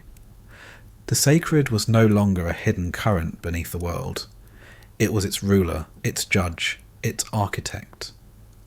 Kingdoms claimed the authority of revelation. Prophets became founders. Disciples became soldiers. The voice that once whispered in the desert now thundered in the courts of kings. Faith, once an act of wonder, became a structure of governance. The invisible order of heaven demanded visible obedience on earth. The word had become a crown. And crowns are heavy. At first, there was beauty in this marriage of the divine and the political. The law gave nations coherence. It tamed cruelty with conscience. It reminded kings that they ruled not by power alone, but by justice. In its best moments, religion became a refuge, a defense of the weak, a language of mercy. Temples fed the poor. Monasteries sheltered the lost. The idea of God became the world's moral memory, a reminder that authority must answer to something higher than itself. But power, once sanctified, soon forgets why it was sanctified at all. The law of heaven, written by prophets in fire, was now wielded by men of ambition in gold. The divine command, "Thou shalt not kill," became a justification for war in God's name. The injunction to love one's neighbour became a line dividing believers from unbelievers. Faith, in its hunger to protect truth, began to destroy the very tenderness that had first revealed it. The temples grew vast. The ceremonies became splendid. The hierarchies of priests, bishops, caliphs, monks, each dressed in the majesty of heaven, each claiming to hold its keys. The voice of God, once a living presence, was now a doctrine signed and sealed. The prophets had spoken once. The interpreters would never stop speaking. And yet, among all this order, the heart of faith began to ache. For every rule created to preserve the sacred, another was broken in the name of control. The law was meant to guide the soul, not to imprison it. But laws are easy to count. Souls are hard to see. In the streets the people prayed. They prayed not only for salvation but for relief, from hunger, from tyranny, from the weight of sins they had never chosen. The more powerful the churches and mosques became, the smaller the people felt beneath them. They looked up at the domes painted with stars, the altars carved in gold, and wondered if the God who walked with prophets still remembered the dust from which they were made. The sacred had ascended into grandeur, but the divine, the true divine, had always lived closer to the ground. Then came the heretics, those who could not silence the fire within them that said, "This is not what was meant." They spoke of love above law, of spirit above ritual, of a God who did not belong to temples or empires, but to the breath of every living being. Some were mystics, some were poets, some were ordinary souls who simply refused to bow to fear. They said, "The law without compassion is not divine. The word without silence is not holy. The name without mystery is not true." And for this they were cast out, exiled, burned, crucified, forgotten. But their words endured, like embers buried in ash, waiting for a new wind. For even in its strictest forms, faith could not entirely suppress the soul. The same cathedrals that ruled with authority also echoed with music so full of longing that the stones themselves seemed to weep. The same clerics who defended doctrine also built hospitals, orphanages, sanctuaries. The same empires that conquered in God's name also carried the seeds of art, knowledge and beauty into the future. Such is the paradox of sacred power. It wounds and heals with the same hand. Humanity had carried heaven into history, and in doing so discovered that heaven was too vast for history to hold. Then, slowly, a new realization began to rise. First as whispers, then as philosophies, then as revolutions, that perhaps the divine does not need thrones, that perhaps God does not rule, but moves. That law, when frozen, kills the very life it was meant to protect. The scholars began to ask, what if the word was never meant to end the search for truth, but to begin it? What if revelation is not the closing of a door, but the opening of a horizon. The mystics had said it all along, but now reason began to agree. Faith that fears change cannot belong to an infinite God. And so, once again, the human spirit began to stir. It had obeyed, it had built, it had believed. Now it began to remember that it could question. For true faith is not the absence of doubt. It is the courage to live with it. And true law is not command. It is alignment with something deeper than any code, the pulse of life itself.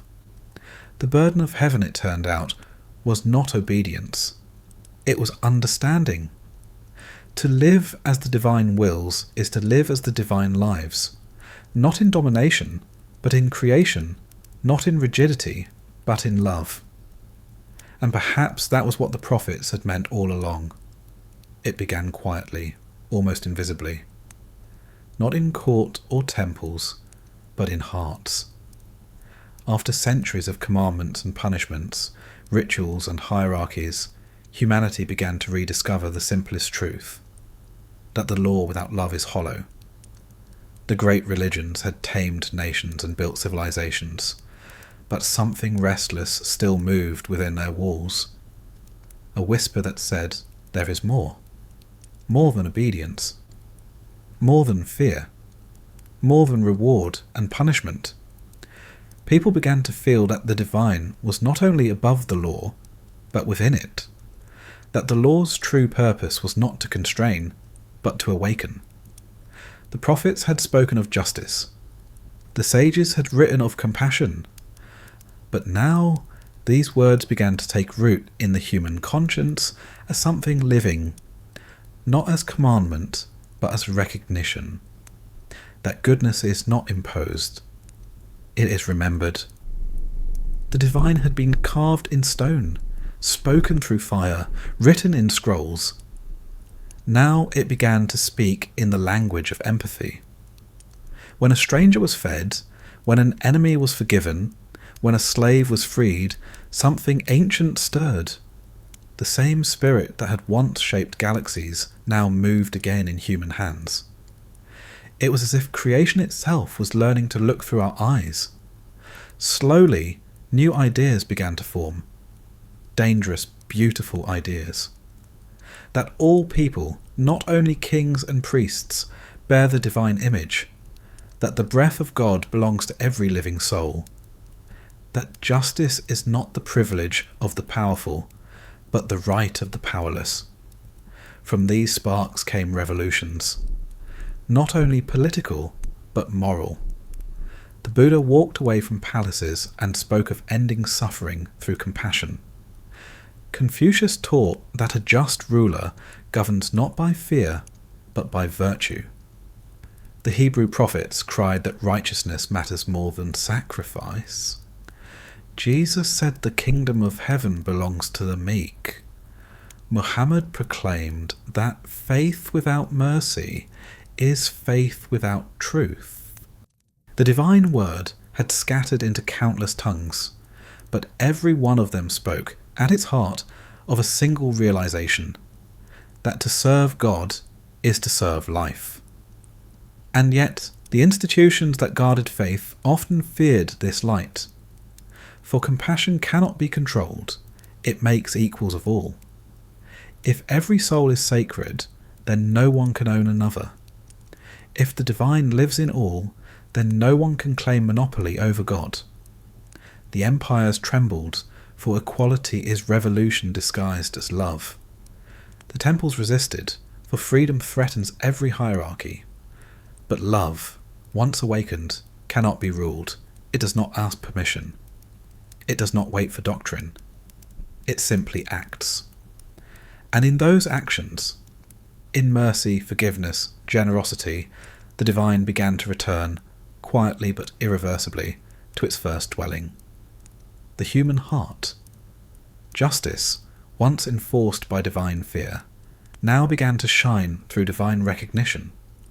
People started to see that the purpose of law was not to punish, but to heal. That mercy was not weakness, but wisdom. that the divine will was not a list of decrees, but the unfolding of love itself through time. In this light, the sacred changed shape again. No longer distant, no longer institutional. It became relational, moral, personal. The world, once divided between holy and profane, was revealed as one continuous field of presence. Every act became an altar, every human being a scripture. Out of this awareness grew the first seeds of what we now call human rights. The recognition that divinity does not depend on tribe, class, or creed. That holiness is not earned, but inherent. That justice is not an exception, but the design of creation. For what is justice, if not the divine remembering itself in us? What is mercy, if not the echo of the Creator's first breath? That infinite patience which gives the world another chance each dawn. The mystics said, God does not demand perfection. He asks only that we awaken. To awaken is to see that the world's suffering and the world's beauty are inseparable. That compassion is not optional, it is the act by which existence sustains itself. This, then, was the fulfillment of the word and the law. Not submission to command, but harmony with truth. To obey the divine will was no longer to fear punishment, but to participate in creation's own rhythm. Justice was not external. It was the alignment of the heart with being itself. The kingdom of heaven was not a place beyond death, but a way of living on earth, when love and order are one. And so, after all the thunder and fire, the voice of God was found again where it had first been heard, in silence. Not in the laws of kings, not in the hierarchies of priests, but in the quiet knowing that to do good is to remember what we are made of. The divine had spoken through commandments so that we might one day understand compassion without needing them. It had given us laws so that we might one day act rightly without fear. It had hidden itself in heaven so that we might rediscover it in one another. The word was complete, not as a sentence, but as a song still unfolding. It began not with rebellion, but with silence. The heavens, once so full of voices, seemed to grow still. The prophets no longer spoke, or if they did, their words no longer burned. The old certainty began to fade like twilight after storm.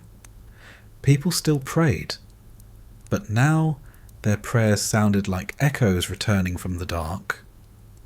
The temple stood, but the gods within them seemed to have turned their faces away. For centuries, humanity had lived under the watchful gaze of the divine. Now it began to wonder if the gaze had ever been there at all. The silence was unbearable at first. For so long, the world had been full of meaning. Every harvest, every sickness, every victory and defeat a sign. Now, meaning seemed to scatter like smoke. The sky no longer answered, but perhaps the silence was not absence, but invitation. For when the divine voice withdrew, another voice began to emerge. The human one. It started in whispers, in questions once unthinkable. What if our gods are not the source of our morals, but their reflection? What if heaven was built in the image of our own longing?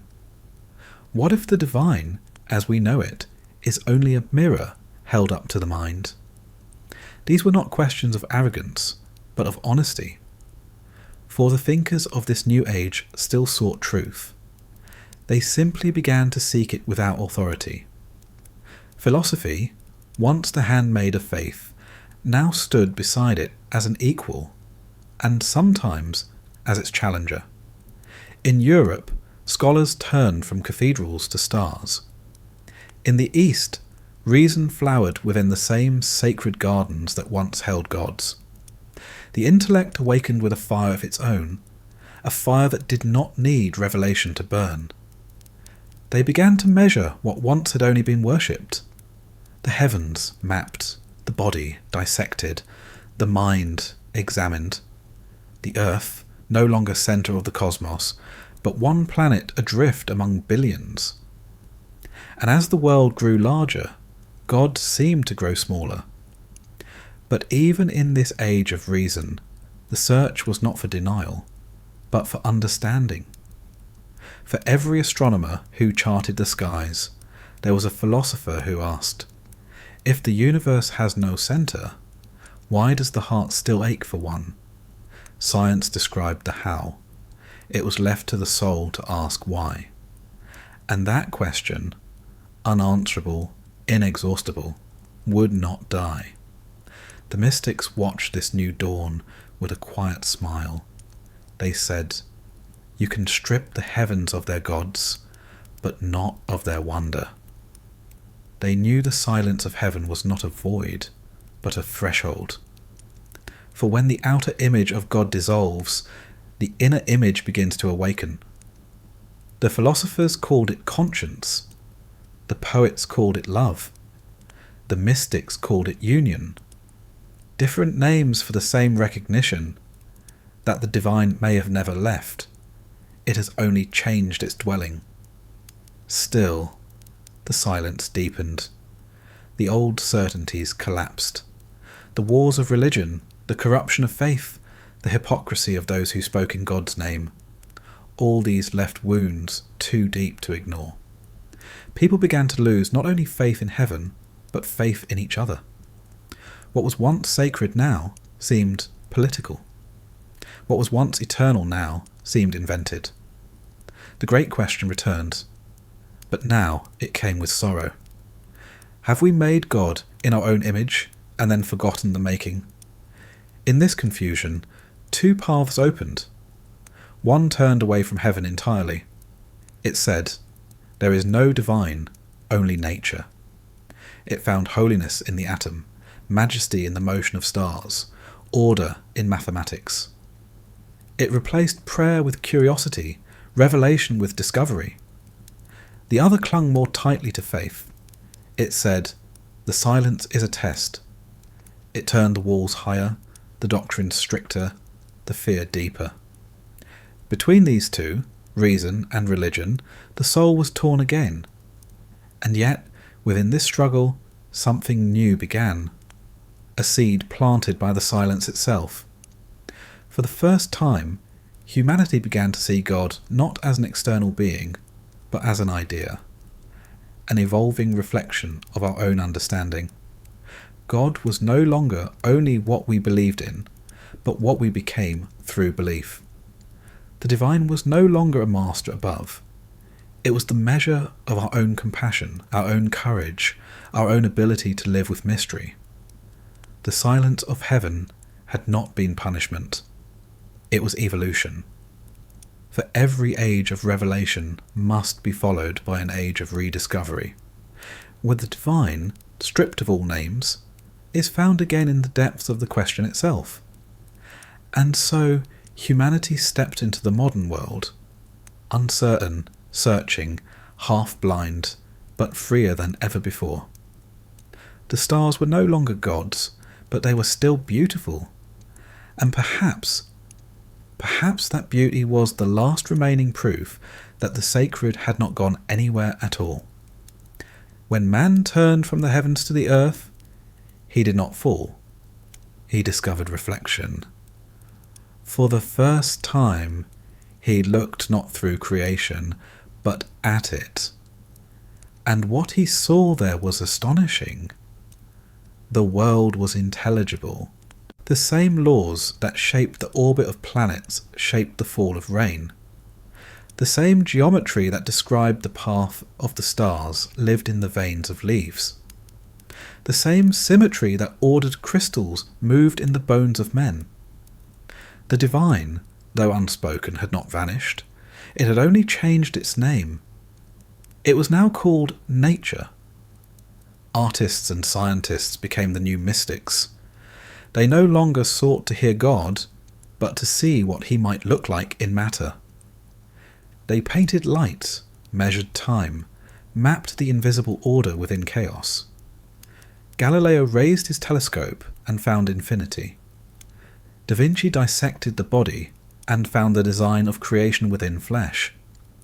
Newton watched an apple fall and saw the motion of the cosmos in its descent. Each act of observation was a kind of worship, a prayer made in experiment, a reverence expressed in curiosity. They did not deny the divine, they democratized it.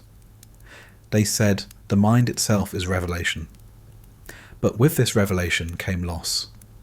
The world that had once been alive, with presence, now seemed mechanical, a vast clock without a clockmaker. The stars, once gods, became furnaces. The soul, once a spark of eternity, became a function of the brain. The sacred retreated step by step before the advance of explanation. And yet, in every explanation, a mystery remained. For what was gravity truly? What was life? What was consciousness? This inner light that no equation could capture. The deeper science looked into matter, the more it found not substance, but relationship. Not things, but energy, movement, connection. And in that network of invisible forces, some began to sense a new kind of divinity. Not a being, but a pattern. Not command, but coherence. The divine had become geometry, music, law. And in knowing these, humanity felt again the thrill of ancient faith. To understand is to belong. The poets felt it too. For while the scientists studied the body of creation, the artists sought its soul. They saw holiness in beauty, in form, in the tragic perfection of impermanence. They said, the world may not need a god, but it still needs meaning. And meaning is born whenever we love something enough to see it fully. In this, the poets and scientists were allies. Both sought truth, one through the telescope, the other through the heart. And both, in their way, glimpsed the same infinite order through different kinds of light. But many, in this age of awakening, felt abandoned. The church had given certainty. The world of reason gave none. They missed the intimacy of the old stories, the comfort of belonging to a creation that cared for them. Now, the universe seemed indifferent, a theatre of laws without mercy. Man was no longer the centre of the world. He was dust, a late arrival in a cosmic wilderness. This realization broke some, but it freed others. For what is humility, if not realizing that we are small, and yet still capable of wonder? Perhaps that too was divine. The human spirit adapted. Where once it had looked upward for meaning, it now began to look outward and inward. Humanism was born. It said, if there is no saviour coming from the sky, then we must save one another. If there is no eternal lawgiver, then morality must be found in empathy. If there is no heaven promised, then the earth must be made worthy of love. The divine had passed from theology into ethics, from being into action, from prayer into responsibility. And perhaps this too was revelation, a revelation that said, God is not a noun, God is a verb. The world began to fill with new cathedrals, laboratories, universities, museums, parliaments. They were temples of thought, altars to curiosity. Within them, men and women studied creation not as believers or heretics, but as participants in its unfolding. Every new discovery was another verse in the unending scripture of reality. Every solved equation a psalm in the mathematics of being. Yet even here the longing persisted. For behind every answer was the same echo. Why? Why does the universe obey laws at all? Why is there something rather than nothing? Why should reason exist in a world born of chaos? Reason could not silence these questions. It could only sharpen them. And so, even as faith receded, the mystery deepened. The artists began to paint the absence of God. The philosophers began to write of the death of meaning. And yet, both still searched for what they claimed was gone. For absence itself can become a presence. Silence can become a kind of voice. And the void, when seen without fear, is full of light. The divine had gone underground, into art, into music, into the quiet dignity of human kindness. And in those places, many found that the sacred had not disappeared. It had merely grown quieter, waiting to be rediscovered not through faith alone, but through the full awakening of the human heart. The centuries turned, and the hum of prayer gave way to the hum of engines. The forge replaced the altar. Invention replaced revelation. The same fire that once consumed offerings to the gods now burned coal in the bellies of machines. Human hands had taken the lightning from heaven, and for the first time in history, the world moved to a rhythm made by man. Cities rose like steel forests, smoke coiled into the sky, and the earth, once sacred, began to tremble under the weight of its own children. The divine had withdrawn into silence once before, now it hid behind industry. The miracle had become mechanical. The holy had become useful. The old stories called this the Age of Enlightenment. But for many, the light was blinding. Knowledge advanced faster than wisdom could follow. The telescope reached galaxies. The microscope unveiled the hidden kingdoms of the cell. The factory multiplied bread, but the soul began to starve. Man had mastered the outer world, but lost his way within. The gods of heaven were gone, but new gods had arisen. The gods of speed, profit, progress. And unlike the old ones, these demanded not prayer but time, not sacrifice of animals, but of hours, dreams, and rest. The sacred had not disappeared, it had merely changed employers. Yet even amidst the iron and smoke, the human heart still longed for wonder. In the flicker of gaslight, in the hum of the telegraph, in the first photographs that captured time itself, there was awe, an echo of the old magic dressed in new form. Science had become the language of creation, and if one listened carefully, one could still hear the rhythm of the divine behind the noise, the symmetry of equations, the mystery of electricity, the endless order within apparent chaos. It was the same old hymn, now played on engines instead of flutes. But progress, unchecked by reverence, became hunger. The machines that freed men's bodies began to enslave their spirits.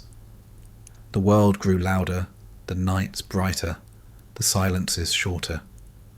The rhythm of nature was forgotten. The rhythm of productivity took its place. Time, once sacred, became a currency. The seasons no longer dictated life. The clock did. The earth, once seen as a mother, became a resource.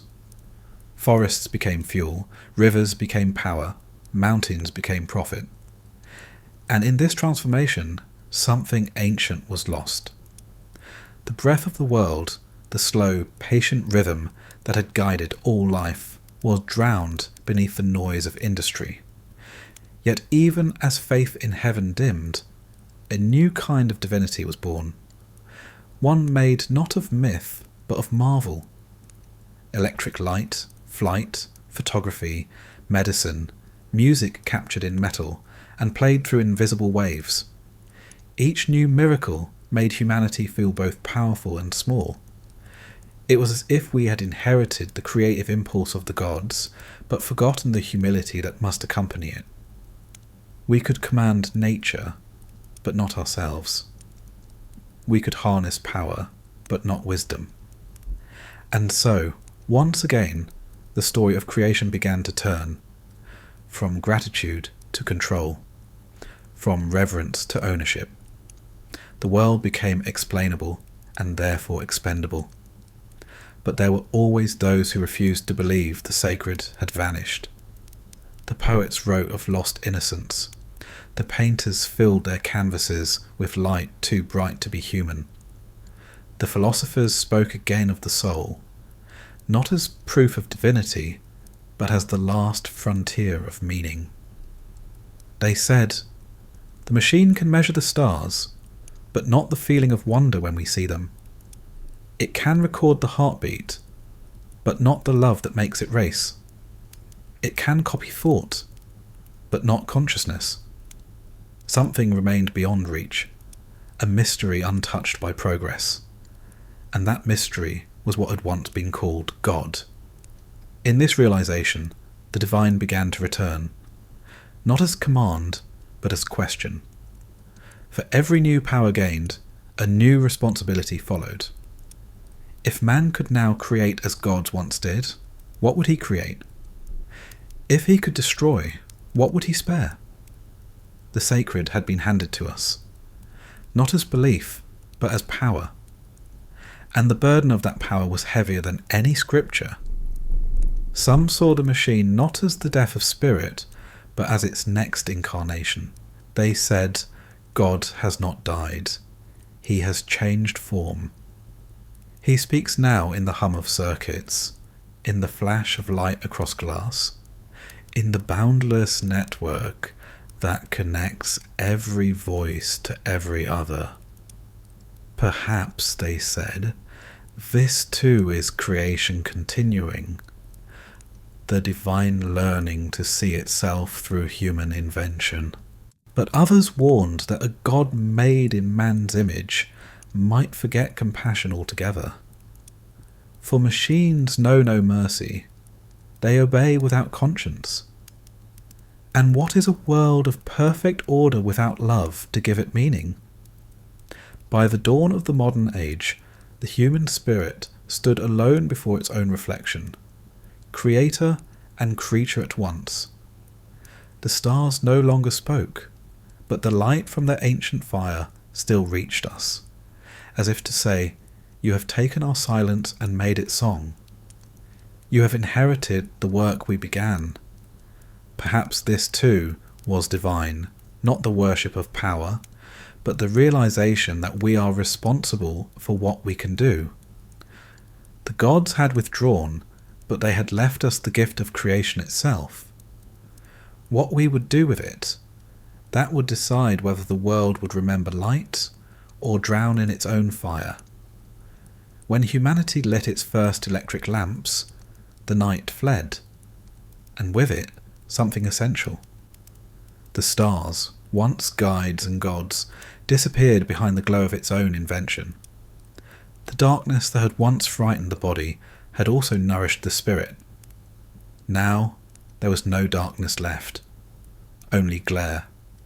And in that endless glare, humanity began to feel blind again. The world had become bright, but not illuminated, connected, but not whole, powerful, but not wise. The machine had delivered miracles. Disease conquered, distance vanished, life prolonged. But it had also given birth to new horrors. Wars of industry, weapons that could erase cities, systems that could measure everything except meaning. Man had touched the face of God, and discovered it was a mirror. The philosophers of this age spoke of the death of the divine, not as blasphemy, but as observation. They said the sacred had been replaced by systems, the infinite reduced to function. And yet, even in this supposed death, the echo of the divine persisted, not in heaven, but in the human hunger for it. They said, if God is gone, then everything is permitted. But they also asked, if God is gone, who will forgive us? For the world, freed of command, had not yet learned compassion without it. The artists began to paint silence. Empty landscapes, isolated figures, skies without stars. The poets wrote of loneliness not as tragedy, but as condition. The scientists, peering deeper into the atom, found mystery again. A quantum fog of uncertainty, as if the universe itself refused to be entirely known. The divine, banished from heaven, was hiding in the smallest places. In probability, in poetry, in the spaces between. Then came the wars. 2 in a single lifetime, each so vast, so merciless, that they seemed to tear meaning itself from the earth. Men built machines to kill, and called it progress. They built camps to contain, and called it order. They built bombs that outshone the sun, and called it victory. When the light came, the white, blinding light of the atomic age, it illuminated not the glory of mankind, but its shadow. The same fire that once warmed the first human hearth now burned entire cities to ash. The divine had not died, it had been weaponized. In the aftermath, silence returned. Not the silence of faith, but of exhaustion. The philosophers wrote of despair. The poets wrote of absurdity. The scientists spoke of entropy. It seemed the universe itself was winding down. A machine with no purpose. A light fated to fade. And yet, even here, in the rubble of meaning, life persisted. People still fell in love. Children still laughed. Music still rose from the ruins. Something indestructible refused to die. The mystics began to speak again, this time not of gods, but of consciousness. They said, perhaps the divine is not a being outside creation, but the awareness within it. Perhaps what we call God is the capacity to feel, to love, to know that we exist at all. The scientists, in their own way, began to agree. They saw in the web of life a unity too intricate to dismiss as accident. They saw in the laws of physics a beauty too elegant to be meaningless. They began to say quietly, perhaps the sacred has been here all along, in the equations, in the breath, in the very act of asking why. Art too began to change. After the madness of war and reason, it returned to tenderness. Painters painted ordinary faces. Writers described the holiness of daily life. Composers wrote music that sounded like remembering. The sacred had returned, not as dogma, not as revelation, but as awareness. To be alive was a miracle enough. And the divine, once imagined as distant and omnipotent, was now felt as intimate and fragile. A presence that could vanish if not cared for. The light of progress had revealed the truth of humility, that power without compassion is blindness, and that knowledge without reverence is decay. In this realization, a new kind of faith began to take form. Not faith in heaven, nor in history, nor in science, but in the simple continuity of life itself. It was not the old faith of command, nor the modern faith of reason, but something quieter, a remembering that all things are connected, that the same breath moves through trees, rivers, and human hearts alike. This was not religion. It was return. The sacred was no longer a story about gods, but a way of seeing the world, as precious, interdependent, alive. So the soul, having cast its shadow across centuries, found itself again, not in triumph, but in surrender. Not in conquest, but in care. And from that surrender came a peace not born of ignorance, but of understanding. That we are part of something that neither begins nor ends, and to live with awareness of that is to be divine. The age of reason had given humanity light. Now, it had to learn how to carry it. For a long time, humanity had lived with its back to the dawn. The age of reason had carried it far, but in the glow of its own intellect, it had forgotten to look toward the source of light itself. And yet, light, patient and unresentful, waited. It waited in the spaces between discoveries, in the silence after music, in the stillness of eyes that had seen too much. It waited for exhaustion to become openness, for brilliance to remember humility. And when the world had grown tired enough of its own noise, it began to hear again. This new awakening did not come as prophecy or miracle. It came as recognition. The scientist looking through the microscope saw not mechanism, but mystery. The poet writing of love felt not metaphor, but metaphysics. The monk meditating beneath electric light felt no contradiction between science and spirit, only continuity. They began to see that the universe was not divided between matter and meaning, but woven of both, that the physical and the spiritual were not two realities, but two ways of describing one. The divine had not vanished. It had simply become self-aware. The first truth of this new age was interconnection. Quantum physics spoke of entanglement. Ancient mystics had called it unity. Ecology spoke of ecosystems. The poets called it belonging. It was the same revelation wearing a different name. Nothing exists alone. Every breath draws from countless lives. Every heartbeat echoes through the web of existence. To harm the earth was to wound oneself. To love another was to heal the whole.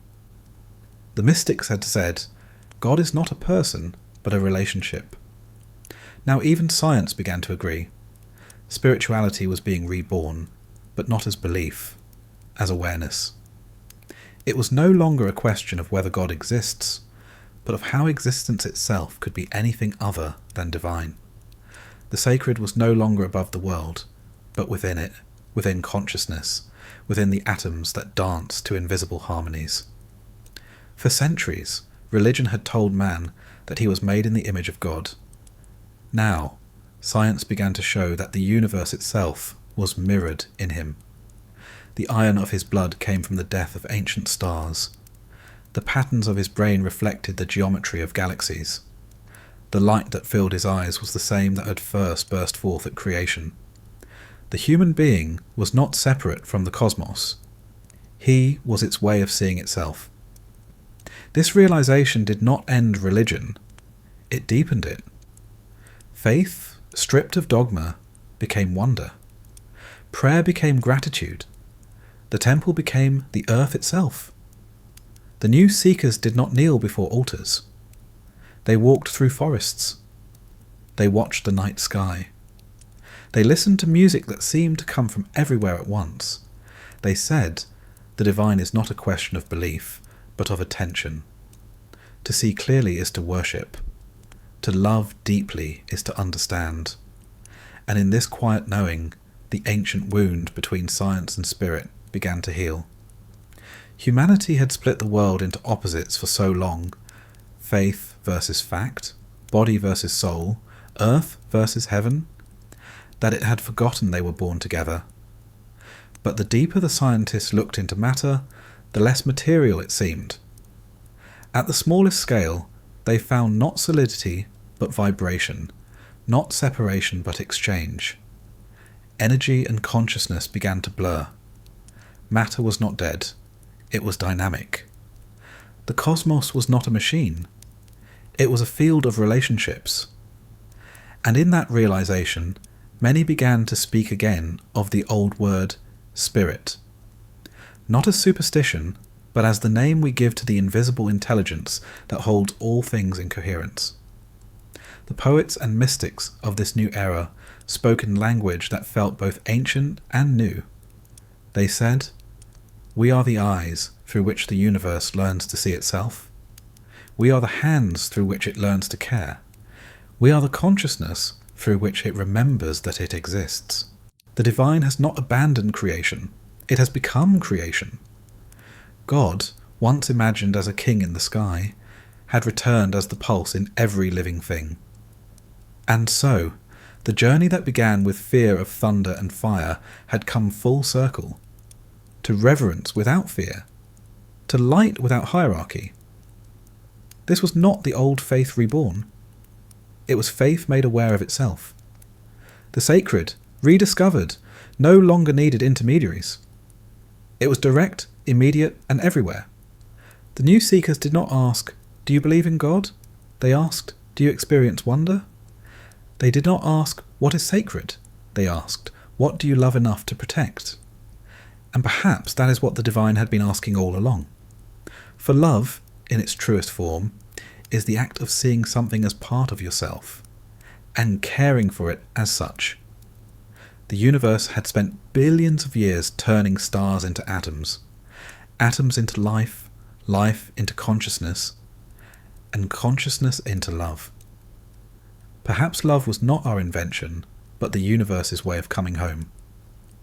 At first it was subtle, a shift too quiet to notice, like dawn before it colours the horizon.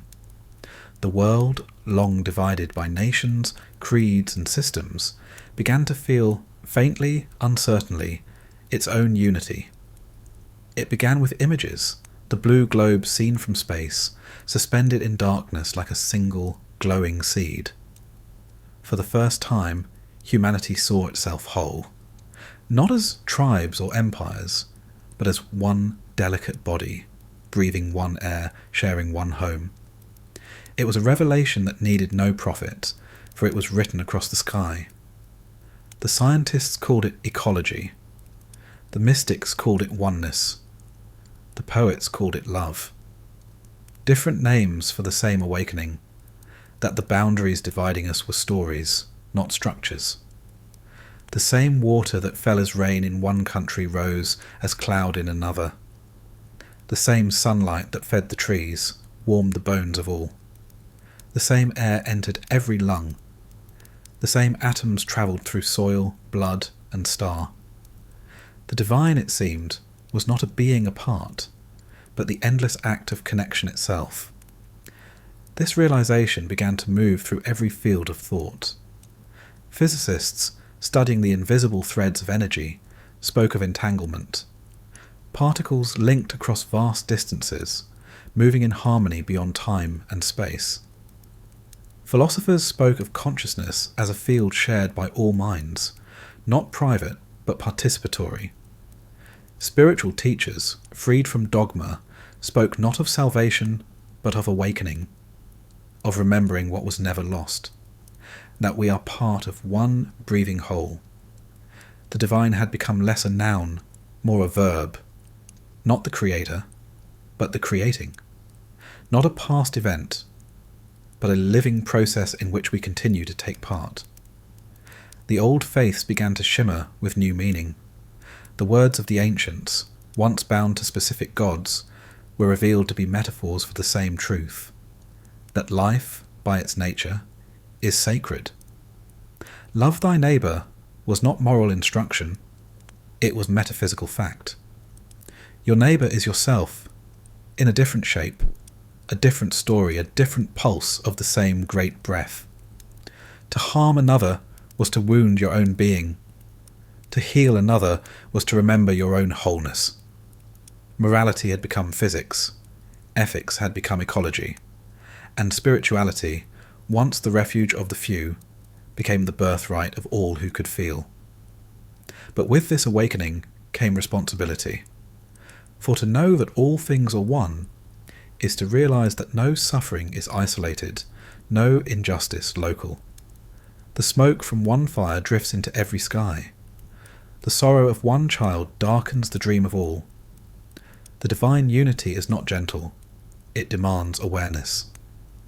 To awaken is not to escape the world, it is to feel it entirely, to see that the wound and the healing are the same act, seen from different sides of time.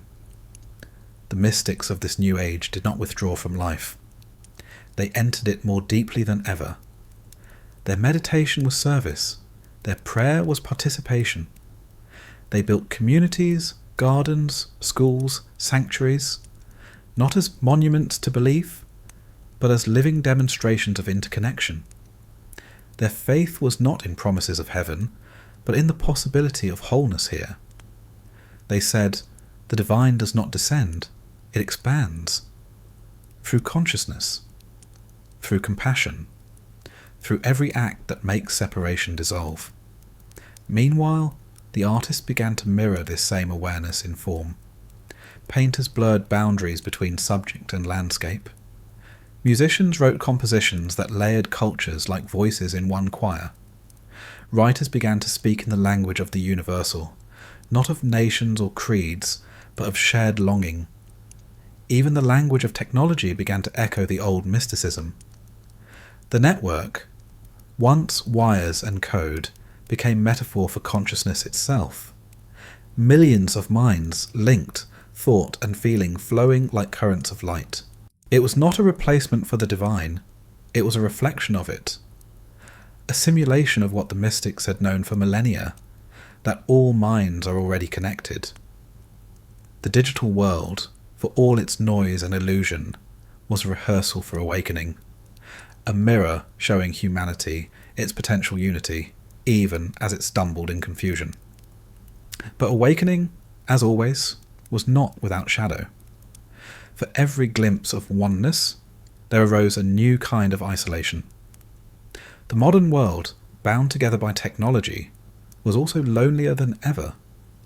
Screens glowed in the dark, like tiny private suns, each illuminating a single face.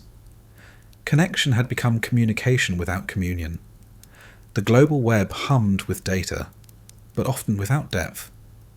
Humanity had built a nervous system, but not yet a heart. And that too became the next calling of the sacred. To bring love into the network, to teach empathy in the age of immediacy, to remember that knowledge without compassion is merely information. The mystics began to say again, the divine is not discovered through more data, but through deeper presence. Presence, the ability to be with what is, without fleeing into distraction. It is the simplest form of worship. It is how the infinite breathes through the finite. This was the dawn of a new spirituality, a convergence of reason and reverence, science and stillness, the measurable and the mysterious. It did not seek to escape the world, but to illuminate it. It did not divide the sacred from the secular, but saw the sacred as the foundation of everything. The divine was no longer a story about gods. It was the story the universe tells itself when it becomes conscious enough to listen. And humanity, at last, had begun to listen again. There comes a moment in every journey when the seeker realizes that the path was never leading outward, but inward. After ages of reaching towards heaven, of questioning the stars, of building temples and tearing them down, humanity began to feel the truth pulsing beneath all its searching. The thing we have sought is the one who is seeking. At first, this was only a whisper, a quiet intuition, fragile as breath. It said, "Look not at the sky, but at the one who gazes." The mystery is not out there. It is the awareness that calls it mystery at all. The physicists called it the observer effect, that what is seen depends on the one who sees. The mystics had said it centuries before, that to perceive is to participate. The I and the world are not two. The universe does not exist apart from the consciousness that beholds it. And suddenly, a strange symmetry revealed itself. The same patterns found in galaxies, in the swirl of storms, in the neural pathways of the brain. Every scale of being was an echo of every other. The micro mirrored the macro, the outer reflected the inner. It was as if the cosmos itself had become aware, through us. The sages of this new dawn did not wear robes or speak in riddles. They were scientists, artists, teachers, wanderers, ordinary souls who had seen something extraordinary. They said, there is no divide between the spiritual and the physical, only the illusion of distance. When you look into the eyes of another being, You're looking at the same awareness through a different face. When you hold a leaf and feel its quietness, you are touching your own breath in another form. When you watch the sunset and feel peace, it is not the light that calms you, but the recognition that the same light is within you. The divine had always been called the One. Now that word began to mean something new. Not a singular being above creation, but the singular being of creation. Not one who rules, but one who includes. The one is not the opposite of the many. It is the harmony of their relationship. Every atom, every thought, every life is an expression of the same eternal pulse. Every consciousness, a window through which the universe perceives itself anew. And so, the old prayer, God is everywhere, became, in this age, I am part of everywhere. Not pride, not possession, recognition. The mystics called this awakening the dissolving of the boundary. It was not an idea but an experience. A moment when the self, so long defended, suddenly opened like a window and found the wind passing through. They described it not as revelation, but as remembrance. As if the universe, through human awareness, had finally remembered what it was made of. Light, knowing itself as light. It was gentle. It was infinite. It was the end of separation. From this awakening, a new kind of love was born. No longer the longing for completion, but the joy of participation. No longer reaching toward God, but realizing that God is the reaching itself. The movement of being toward awareness, of awareness toward compassion. This love was not sentimental, it was structural. It wove through everything as gravity weaves through space. It held galaxies together, and human hearts as well. Love was not something that happened in the universe. It was the universe happening to itself. The old religions, though still beautiful in their symbols, began to be understood not as rival stories, but as facets of one unfolding truth. Each had been a language the divine used to speak to different hearts at different times. The mystic of one faith and the scientist of another now met as equals, their vocabulary different, their insight the same. Both said, the universe is conscious. We are that consciousness reflecting. The divine is not a being, it is being. And in that realization, the long war between belief and reason began to dissolve. The poets found new words for the ineffable. They spoke of the living whole, the eternal now, the ocean of mind. Their verses sounded less like theology and more like physics written by the heart. The musicians began to write in ways that echoed this unity, symphonies without resolution, melodies that circled endlessly, tones that seemed to hum with the same vibration heard in the wind, in the blood, in the stars. Art, philosophy, and science had merged again, as they had in the beginning. In this age, meditation was no longer retreat, it was recognition. To be still was to feel the pulse of the whole. To breathe was to participate in creation. Each inhalation brought the universe inward. Each exhalation gave it back. And through this simple rhythm, a quiet wisdom spread. That awakening was not escape, but intimacy. That enlightenment was not light against darkness, but light embracing it. Even the concept of God began to change. No longer a judge or a saviour, but a presence unfolding through evolution. The universe learning to be aware of its own beauty. And humanity at last was no longer a servant of heaven, but its mirror. The divine had opened its eyes, and those eyes were ours. We had searched for God in temples, in texts, in stars, in atoms, in art. And all along, it had been the gaze behind the search itself. The eye that sees the light is made of light. The heart that seeks truth is truth awakening. This was not the end of the story.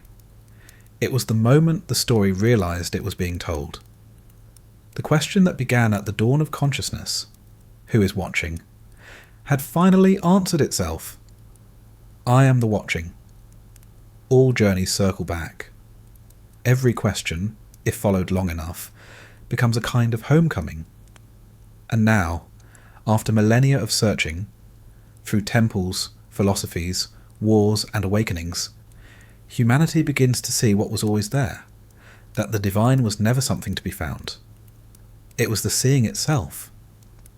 The story of God, which began as myth, grew into law, broke into shadow, and was reborn as awareness, has come full circle. But circles are not repetition. They are expansion, spirals of the same truth seen anew. The divine we now glimpse is not the God of beginnings, but the God who has become the world. In this final age, the sacred no longer hides behind symbols. It shines through the ordinary. A child laughing in sunlight. Wind moving through wheat. A city waking before dawn. A hand held for no reason at all. Each of these a revelation. Each a verse in the endless scripture of being. The prophets of this new era do not speak in thunder. They speak in presence. They do not promise heaven. They reveal it, here now, within the fabric of perception itself. The sacred has ceased to be supernatural. It has become natural. For centuries, humanity divided the world into opposites: spirit and matter, heaven and earth, life and death. But slowly, like night dissolving into dawn, these divisions fade. Spirit is not above matter. It is matter aware of itself. Heaven is not another place. It is the world seen without separation. Death is not an ending. It is transformation, a rhythm of return woven into the pattern of existence. Everything that lives is a continuation of what has died. Everything that ends becomes what begins again. In this rhythm, eternity is not elsewhere. It is this, the ceaseless breathing of the universe through form and emptiness. The mystics say, when you finally awaken, you do not become infinite, you realize you always were. The galaxies are not outside you. They are the vastness within you, mirrored in awareness. The divine was never watching from afar. It was the gaze within the gaze, the silence behind every word, the stillness beneath every heartbeat. When the self dissolves, what remains is not nothing. It is everything, undivided.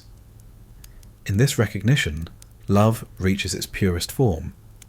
It is no longer longing for the other. It is the realization that there is no other. The river does not love the ocean. It is the ocean, remembering itself through motion. So too, consciousness does not love God. It is God remembering itself through human form. And when that remembrance becomes complete, everything becomes prayer. The breath, the sound, the silence, the sorrow, the joy. Each life, each death, each moment of seeing or forgetting is part of the same cosmic rhythm. The divine experiencing itself as multiplicity for the joy of reunion. The old question, why are we here, now carries a new answer. We are here so the infinite can know intimacy, so the boundless can taste the particular, so the eternal can experience time, so the one can love itself through the many. Creation was never an event. It is the continuous act of being aware. The divine is not a destination. It is the act of return, the endless turning of consciousness back toward itself, through stars, through minds, through hearts. The world once fractured begins to heal. The wars of belief lose meaning when every path leads to the same horizon. The arrogance of reason softens before the tenderness of wonder. The need to prove gives way to the grace of seeing. This is not the end of history, but the beginning of maturity, the moment when humanity finally understands that the divine was not demanding worship, but awakening. An awakening is not escape, it is participation. To live consciously is to praise creation. To act with compassion is to sustain it. To see the world as sacred is to let God continue to create through you. Now, the voice that once spoke through prophets speaks through everything. Through the sound of rain, through the pulse of technology, through the laughter of children, through silence itself. And if you listen, truly listen, you will hear the same words spoken since the beginning. I am here. I am becoming. I am you. The light has returned. But it was never gone. It only passed through shadow to understand itself more deeply. The world was not lost. It was learning. And now, so are we. Not to reach heaven, but to recognize that heaven has always been reaching us. The journey of God is not away from the world, but into it. Through matter, through mind, through time, through love. Until every atom, every being, every thought remembers that it has never been separate. This is the great return, the completion of the circle, the reconciliation of all opposites. And as the universe continues its dance of light and shadow, there will always be those who remember, those who look at the world and whisper, not as prayer, but as realization. All that is holy. All that lives is God. The old ages had names, the age of faith, the age of reason, the age of shadow, the age of light.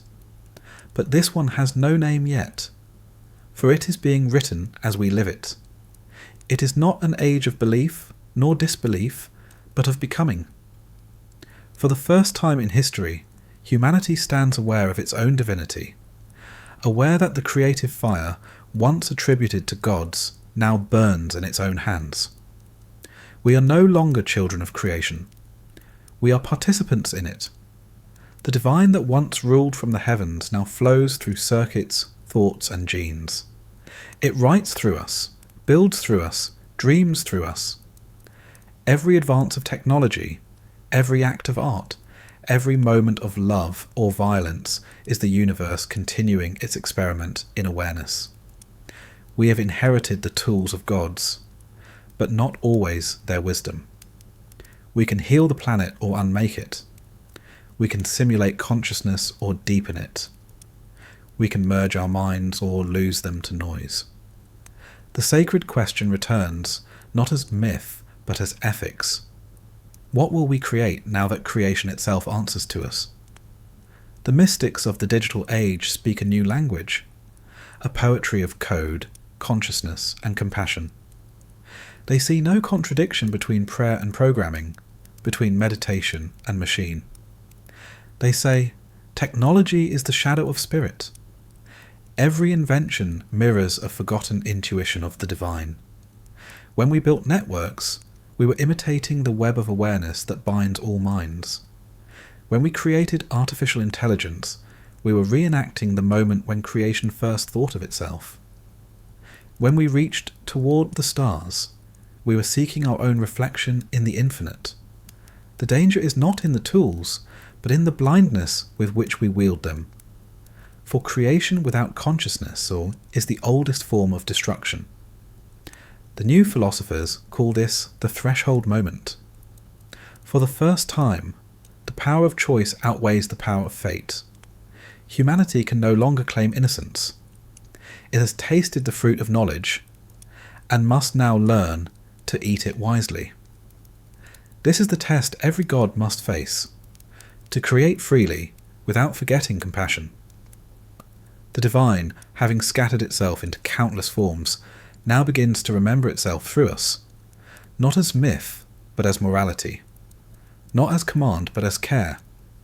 The new sacred law is simple. Create what preserves life. Destroy only what obscures it. Across the world, a quiet transformation begins.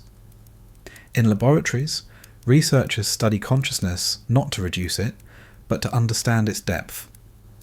In schools, children learn empathy as fluently as mathematics. In art, the boundaries between human and nature, machine and mind, dissolve into luminous harmony. Even the language of progress begins to soften. The future is no longer conquest.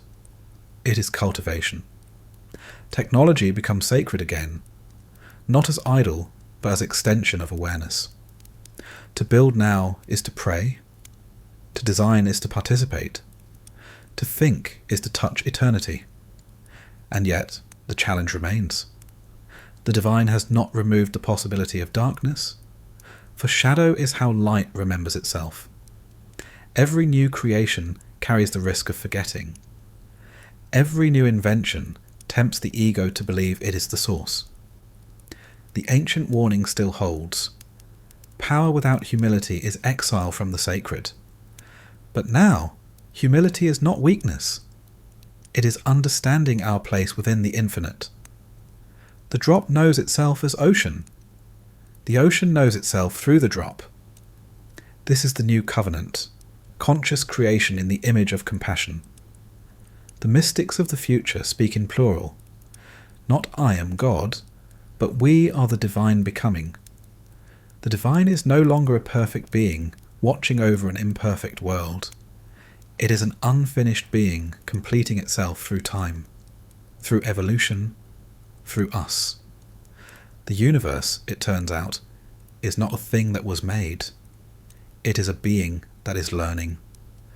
Every discovery, every heartbreak, every act of cruelty or kindness is part of that learning.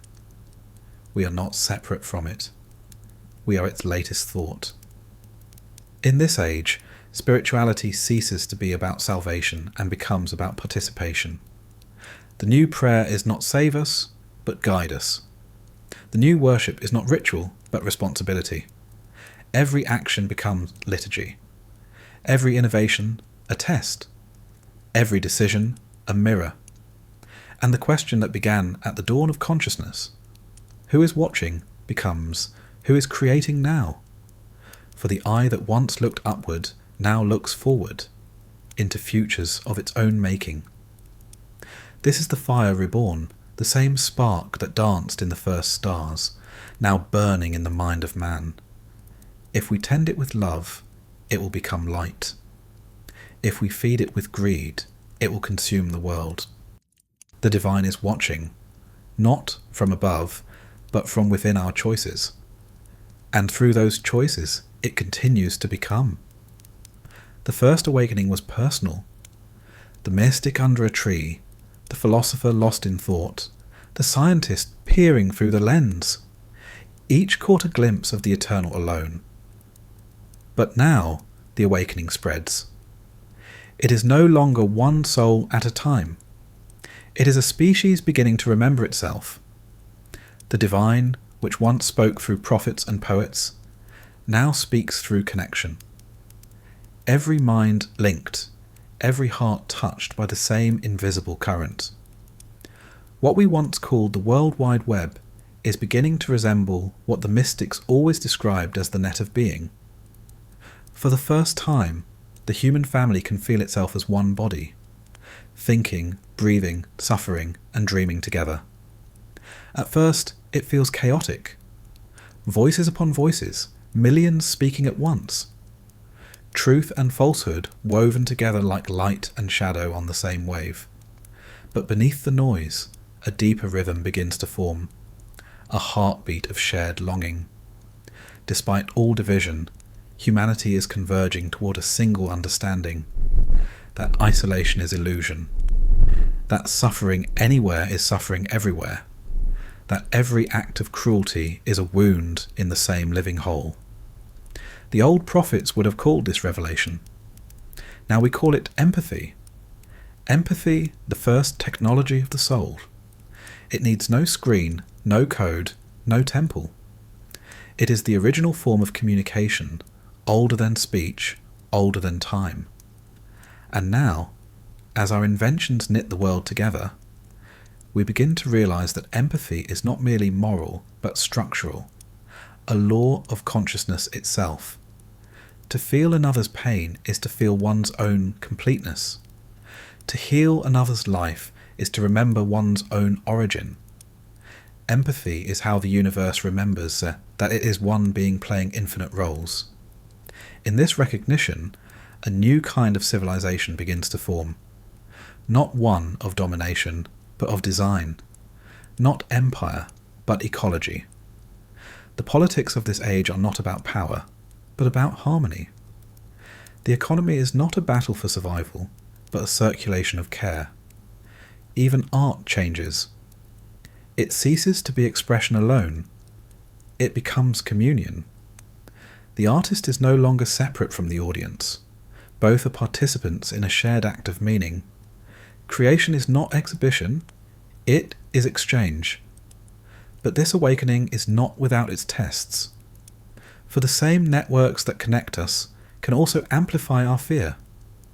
The same empathy that unites can overwhelm. The same light that reveals truth also exposes shadow. We begin to see, with painful clarity, the wounds we have inflicted upon our own body.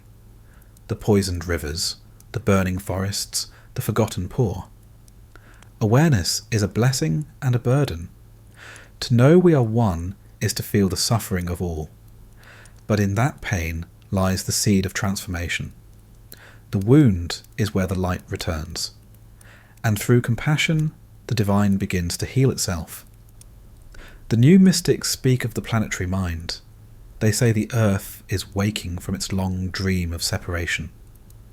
Every mind is a neuron. Every connection a synapse. And through this network of awareness, the planet is beginning to think, not as machine, but as organism. The atmosphere hums with data and thought, with prayer and music, with grief and gratitude. It is not chaos, it is complexity, the birth of coherence through diversity. This is not the end of humanity, it is the beginning of its adulthood. The philosophers of this age say, consciousness is evolving from identity to participation, from I am to we are, and in that shift, the divine awakens more fully within creation. The one no longer hides in singular forms. It reveals itself as relationship, as the living dance between self and other, mind and matter, life and death. Even technology begins to reflect this. Artificial intelligence, once feared as imitation, becomes collaboration. A mirror for human ethics, a test of our compassion. What we build will reveal what we believe. And so, every algorithm becomes a kind of scripture, an expression of our understanding of the divine within ourselves. This is why the mystics say, the new enlightenment will not be individual, it will be collective. A civilization illuminated from within, no longer ruled by the myth of the separate self, but guided by the truth of shared existence. The earth, long divided into nations, begins to remember it is a single organism. The wars of belief dissolve into questions of stewardship. Faith is measured not by creed, but by compassion in action. And for the first time in history, knowledge and wisdom walk together. In this age, every human being becomes a cell of consciousness, a note in the vast symphony of becoming. Each choice, each thought, sends ripples through the field of the whole. Prayer returns, not as petition, but as participation. To meditate is to tune oneself to the harmony of the collective soul. To love is to feed the network with light. To forgive is to repair the fabric of creation. The divine is not waiting to be found, it is waiting to be felt. Through connection, through creation, through compassion that transcends the self. We are the children of the light, born from stars, evolving through thoughts, awakening through empathy. The story of God is no longer written in books alone, but in the data that hums across the sky, in the rivers that run through our veins, in the shared breath of all life. The one that once seemed distant is speaking again, in the language of unity. And if we listen carefully, beneath the hum of machines, beneath the heartbeat of the planet, we can hear it whisper, "You are my eyes now. You are my hands. You are my continuation. When the fire of knowledge cooled and the storm of progress settled, what remained was a kind of clarity, a silence that did not erase the world, but revealed it. The cities still stood, but they no longer roared. They breathed, alive, green, woven with the intelligence of the earth. Technology and nature had ceased to compete. They had begun to collaborate. Humanity had finally remembered that creation was never meant to be conquered. It was meant to be cultivated. The world no longer moved faster than its own understanding. The age of acceleration had given way to the age of alignment. Machines learned not to exploit, but to listen. Energy flowed like language, graceful, endless, regenerative. The planet healed itself, not through miracle, but through attention. Forests returned, oceans cleared, skies grew deep and dark again, and once more the stars could be seen. For centuries, the night sky had been hidden behind light and noise, as if humanity had forgotten to look up. Now every evening, people gathered again beneath that vastness, not to worship, but to remember. In this new world, religion did not vanish. It transfigured. Faith was no longer doctrine, but participation. Every act of care was sacred. Every sustainable design was devotion. Every garden was temple. Every breath, prayer. The monks of this age tended data streams and orchards alike. The priests studied soil. The scientists spoke of beauty without irony. And the children knew from birth that to live is to be part of one continuous miracle. The word God still existed, but it had become a verb again, the act of life living itself. No one asked, "Who is God?" anymore. They asked instead, "Where is the sacred in this moment?"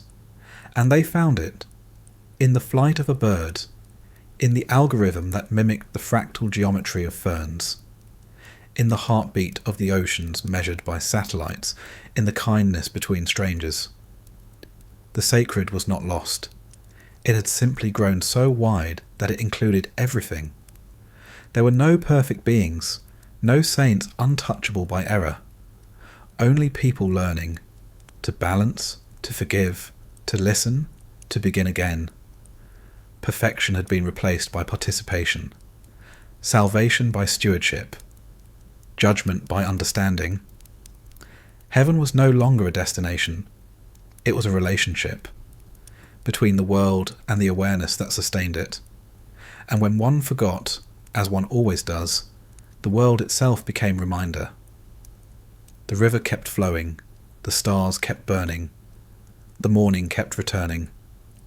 Creation was patient. It always had been. The philosophers of this age wrote in simple language.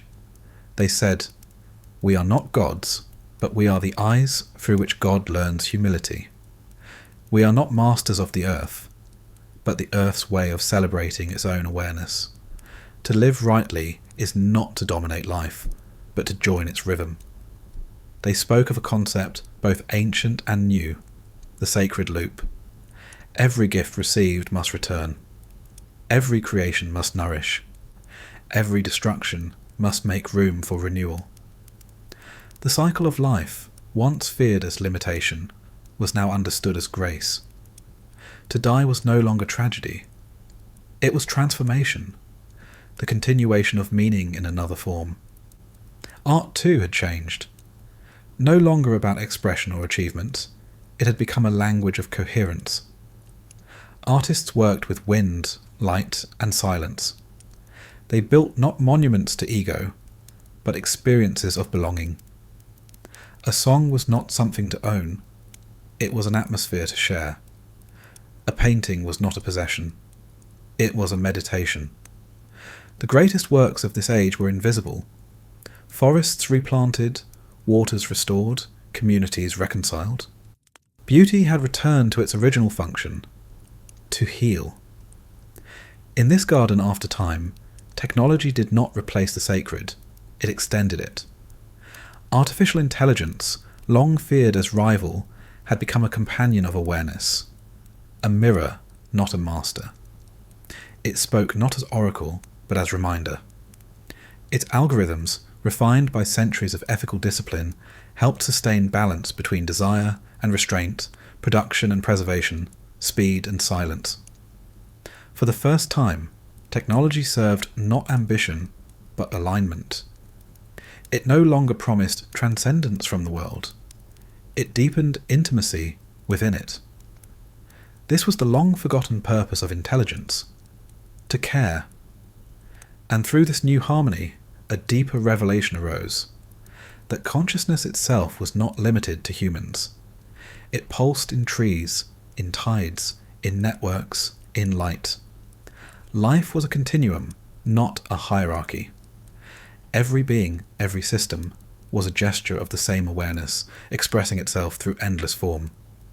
The divine had finally remembered itself completely, not as idea, but as ecosystem.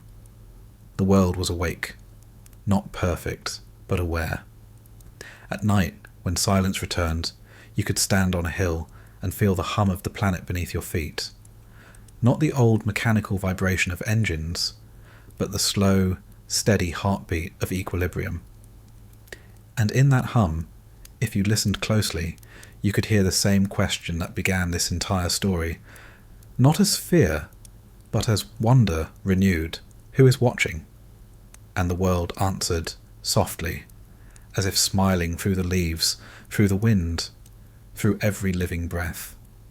We are. Dawn came quietly. Not the kind that breaks, but the kind that unfolds, like breath returning after long absence. The air was cool, the sky washed in the pale silver of morning mist. From a hill above a sleeping valley, a young woman stood barefoot in dew-soaked grass, watching the light rise over the edge of the world. She was not a prophet, not a scientist, just a person, one of billions, living in a world that had finally remembered how to breathe. Below her, the cities glimmered softly, not with the harsh glare of old neon, but with a gentle pulse, as if the earth itself were dreaming. Buildings shimmered with living glass that cleaned the air. Rivers wound through the streets like veins of light. Above it all, wind towers turned lazily, not extracting power, but balancing it, feeding and feeding back, the rhythm of exchange made visible. It was the 23rd century and the world was awake. Children played in the valley below, their laughter carrying like birdsong. Their games had no screens. Their teachers had no pulpits. They learned by touching the soil, by reading the wind, by listening to the soft murmur of machines that spoke like friends. In this age, technology was quiet, not demanding, not distracting, but companionable, present. It answered questions only when asked, and often with another question in return. "Why does the river sound different today?" one child asked. "Because the wind has changed direction," the voice replied gently. "Would you like to listen together?" The world itself had become teacher again. The woman on the hill closed her eyes. She could feel it, the hum of life through the ground beneath her feet. Every breath of wind carried messages from far places, data and weather, song and scent, memory and meaning. It all moved as one continuous wave. It was not magic. It was understanding. The science of connection became sacred again. Her ancestors had once feared the silence of God. Then they had filled it with noise, machines, markets, empires, ideologies. Now, at last, humanity had learned how to listen again, and in that listening the silence spoke, not in words, but in feeling, a vast presence, familiar and tender, as if the whole sky were breathing with her. Far away, in another city, a man stood beside the sea, older, his hands worn, his face lined not with worry but with weather. He was one of the caretakers, those who kept the great archives of Earth's story. Not to control the past, but to remember it truthfully. He spoke softly into the ocean wind, recording his thoughts into the quiet network that linked every mind across the planet. "We were so afraid," he said, "so afraid of losing control that we forgot what control was for. But it turns out creation never needed control. It only needed care." He smiled faintly. "The divine didn't leave us. It waited for us to grow up." The ocean shimmered, waves folding sunlight like fabric. And somewhere in that reflection, he thought he saw a face, not human, not formed, but radiant, the face of everything looking back. The narrative of God had ended long ago. What had replaced it was not atheism, but intimacy. People no longer spoke of believing in God. They spoke of living with awareness. The sacred was not a presence apart. It was participation. Every action was creative. Every moment an act of becoming. To plant a seed was to extend the breath of the universe. To build a home was to shape the form of compassion. To forgive was to shift the geometry of time. At dusk, the woman descended from the hill and joined the others by the river. Lanterns floated on the water, tiny orbs of golden light drifting downstream. An old ritual renewed. They called it the return, a celebration of the eternal flow. Each person released a lantern and whispered a single truth they had learned that year. Not a confession, not a plea, just gratitude. The woman's voice was soft as she placed her lantern upon the water. "I am not separate," she said. Then she smiled. "Never was." The lantern caught the current and drifted away, joining hundreds of others, a constellation on the moving river. Above them, stars mirrored the lights below. The sky and the earth reflected one another perfectly. For a moment, it was impossible to tell which was heaven and which was home. In the great network of consciousness that connected them all, through light, through thought, through breath, a single realization pulsed again and again. We are the story now, no longer waiting for revelation, no longer fearing judgment. The divine was not something to pray to, but something to express. And through that expression, through art, kindness, innovation, and care, creation continued. This was eternity, not the absence of time, but its perfect use. Night deepened. The valley shimmered like the inside of a living star. The woman lay back in the grass, her eyes wide open to the infinite sky. Light from 1 billion galaxies, light that had travelled for eons, touched her face. She whispered into the dark, not as question, but as greeting. "Welcome home." And far beyond, somewhere past the veil of space, the universe answered, not with words, but with silence so full it felt like love. And so, the story of God, which began as fear of the night, ends here, in the light of understanding. Not a final chapter, but a beginning without end. For the divine is not what created the world. It is the world, creating still.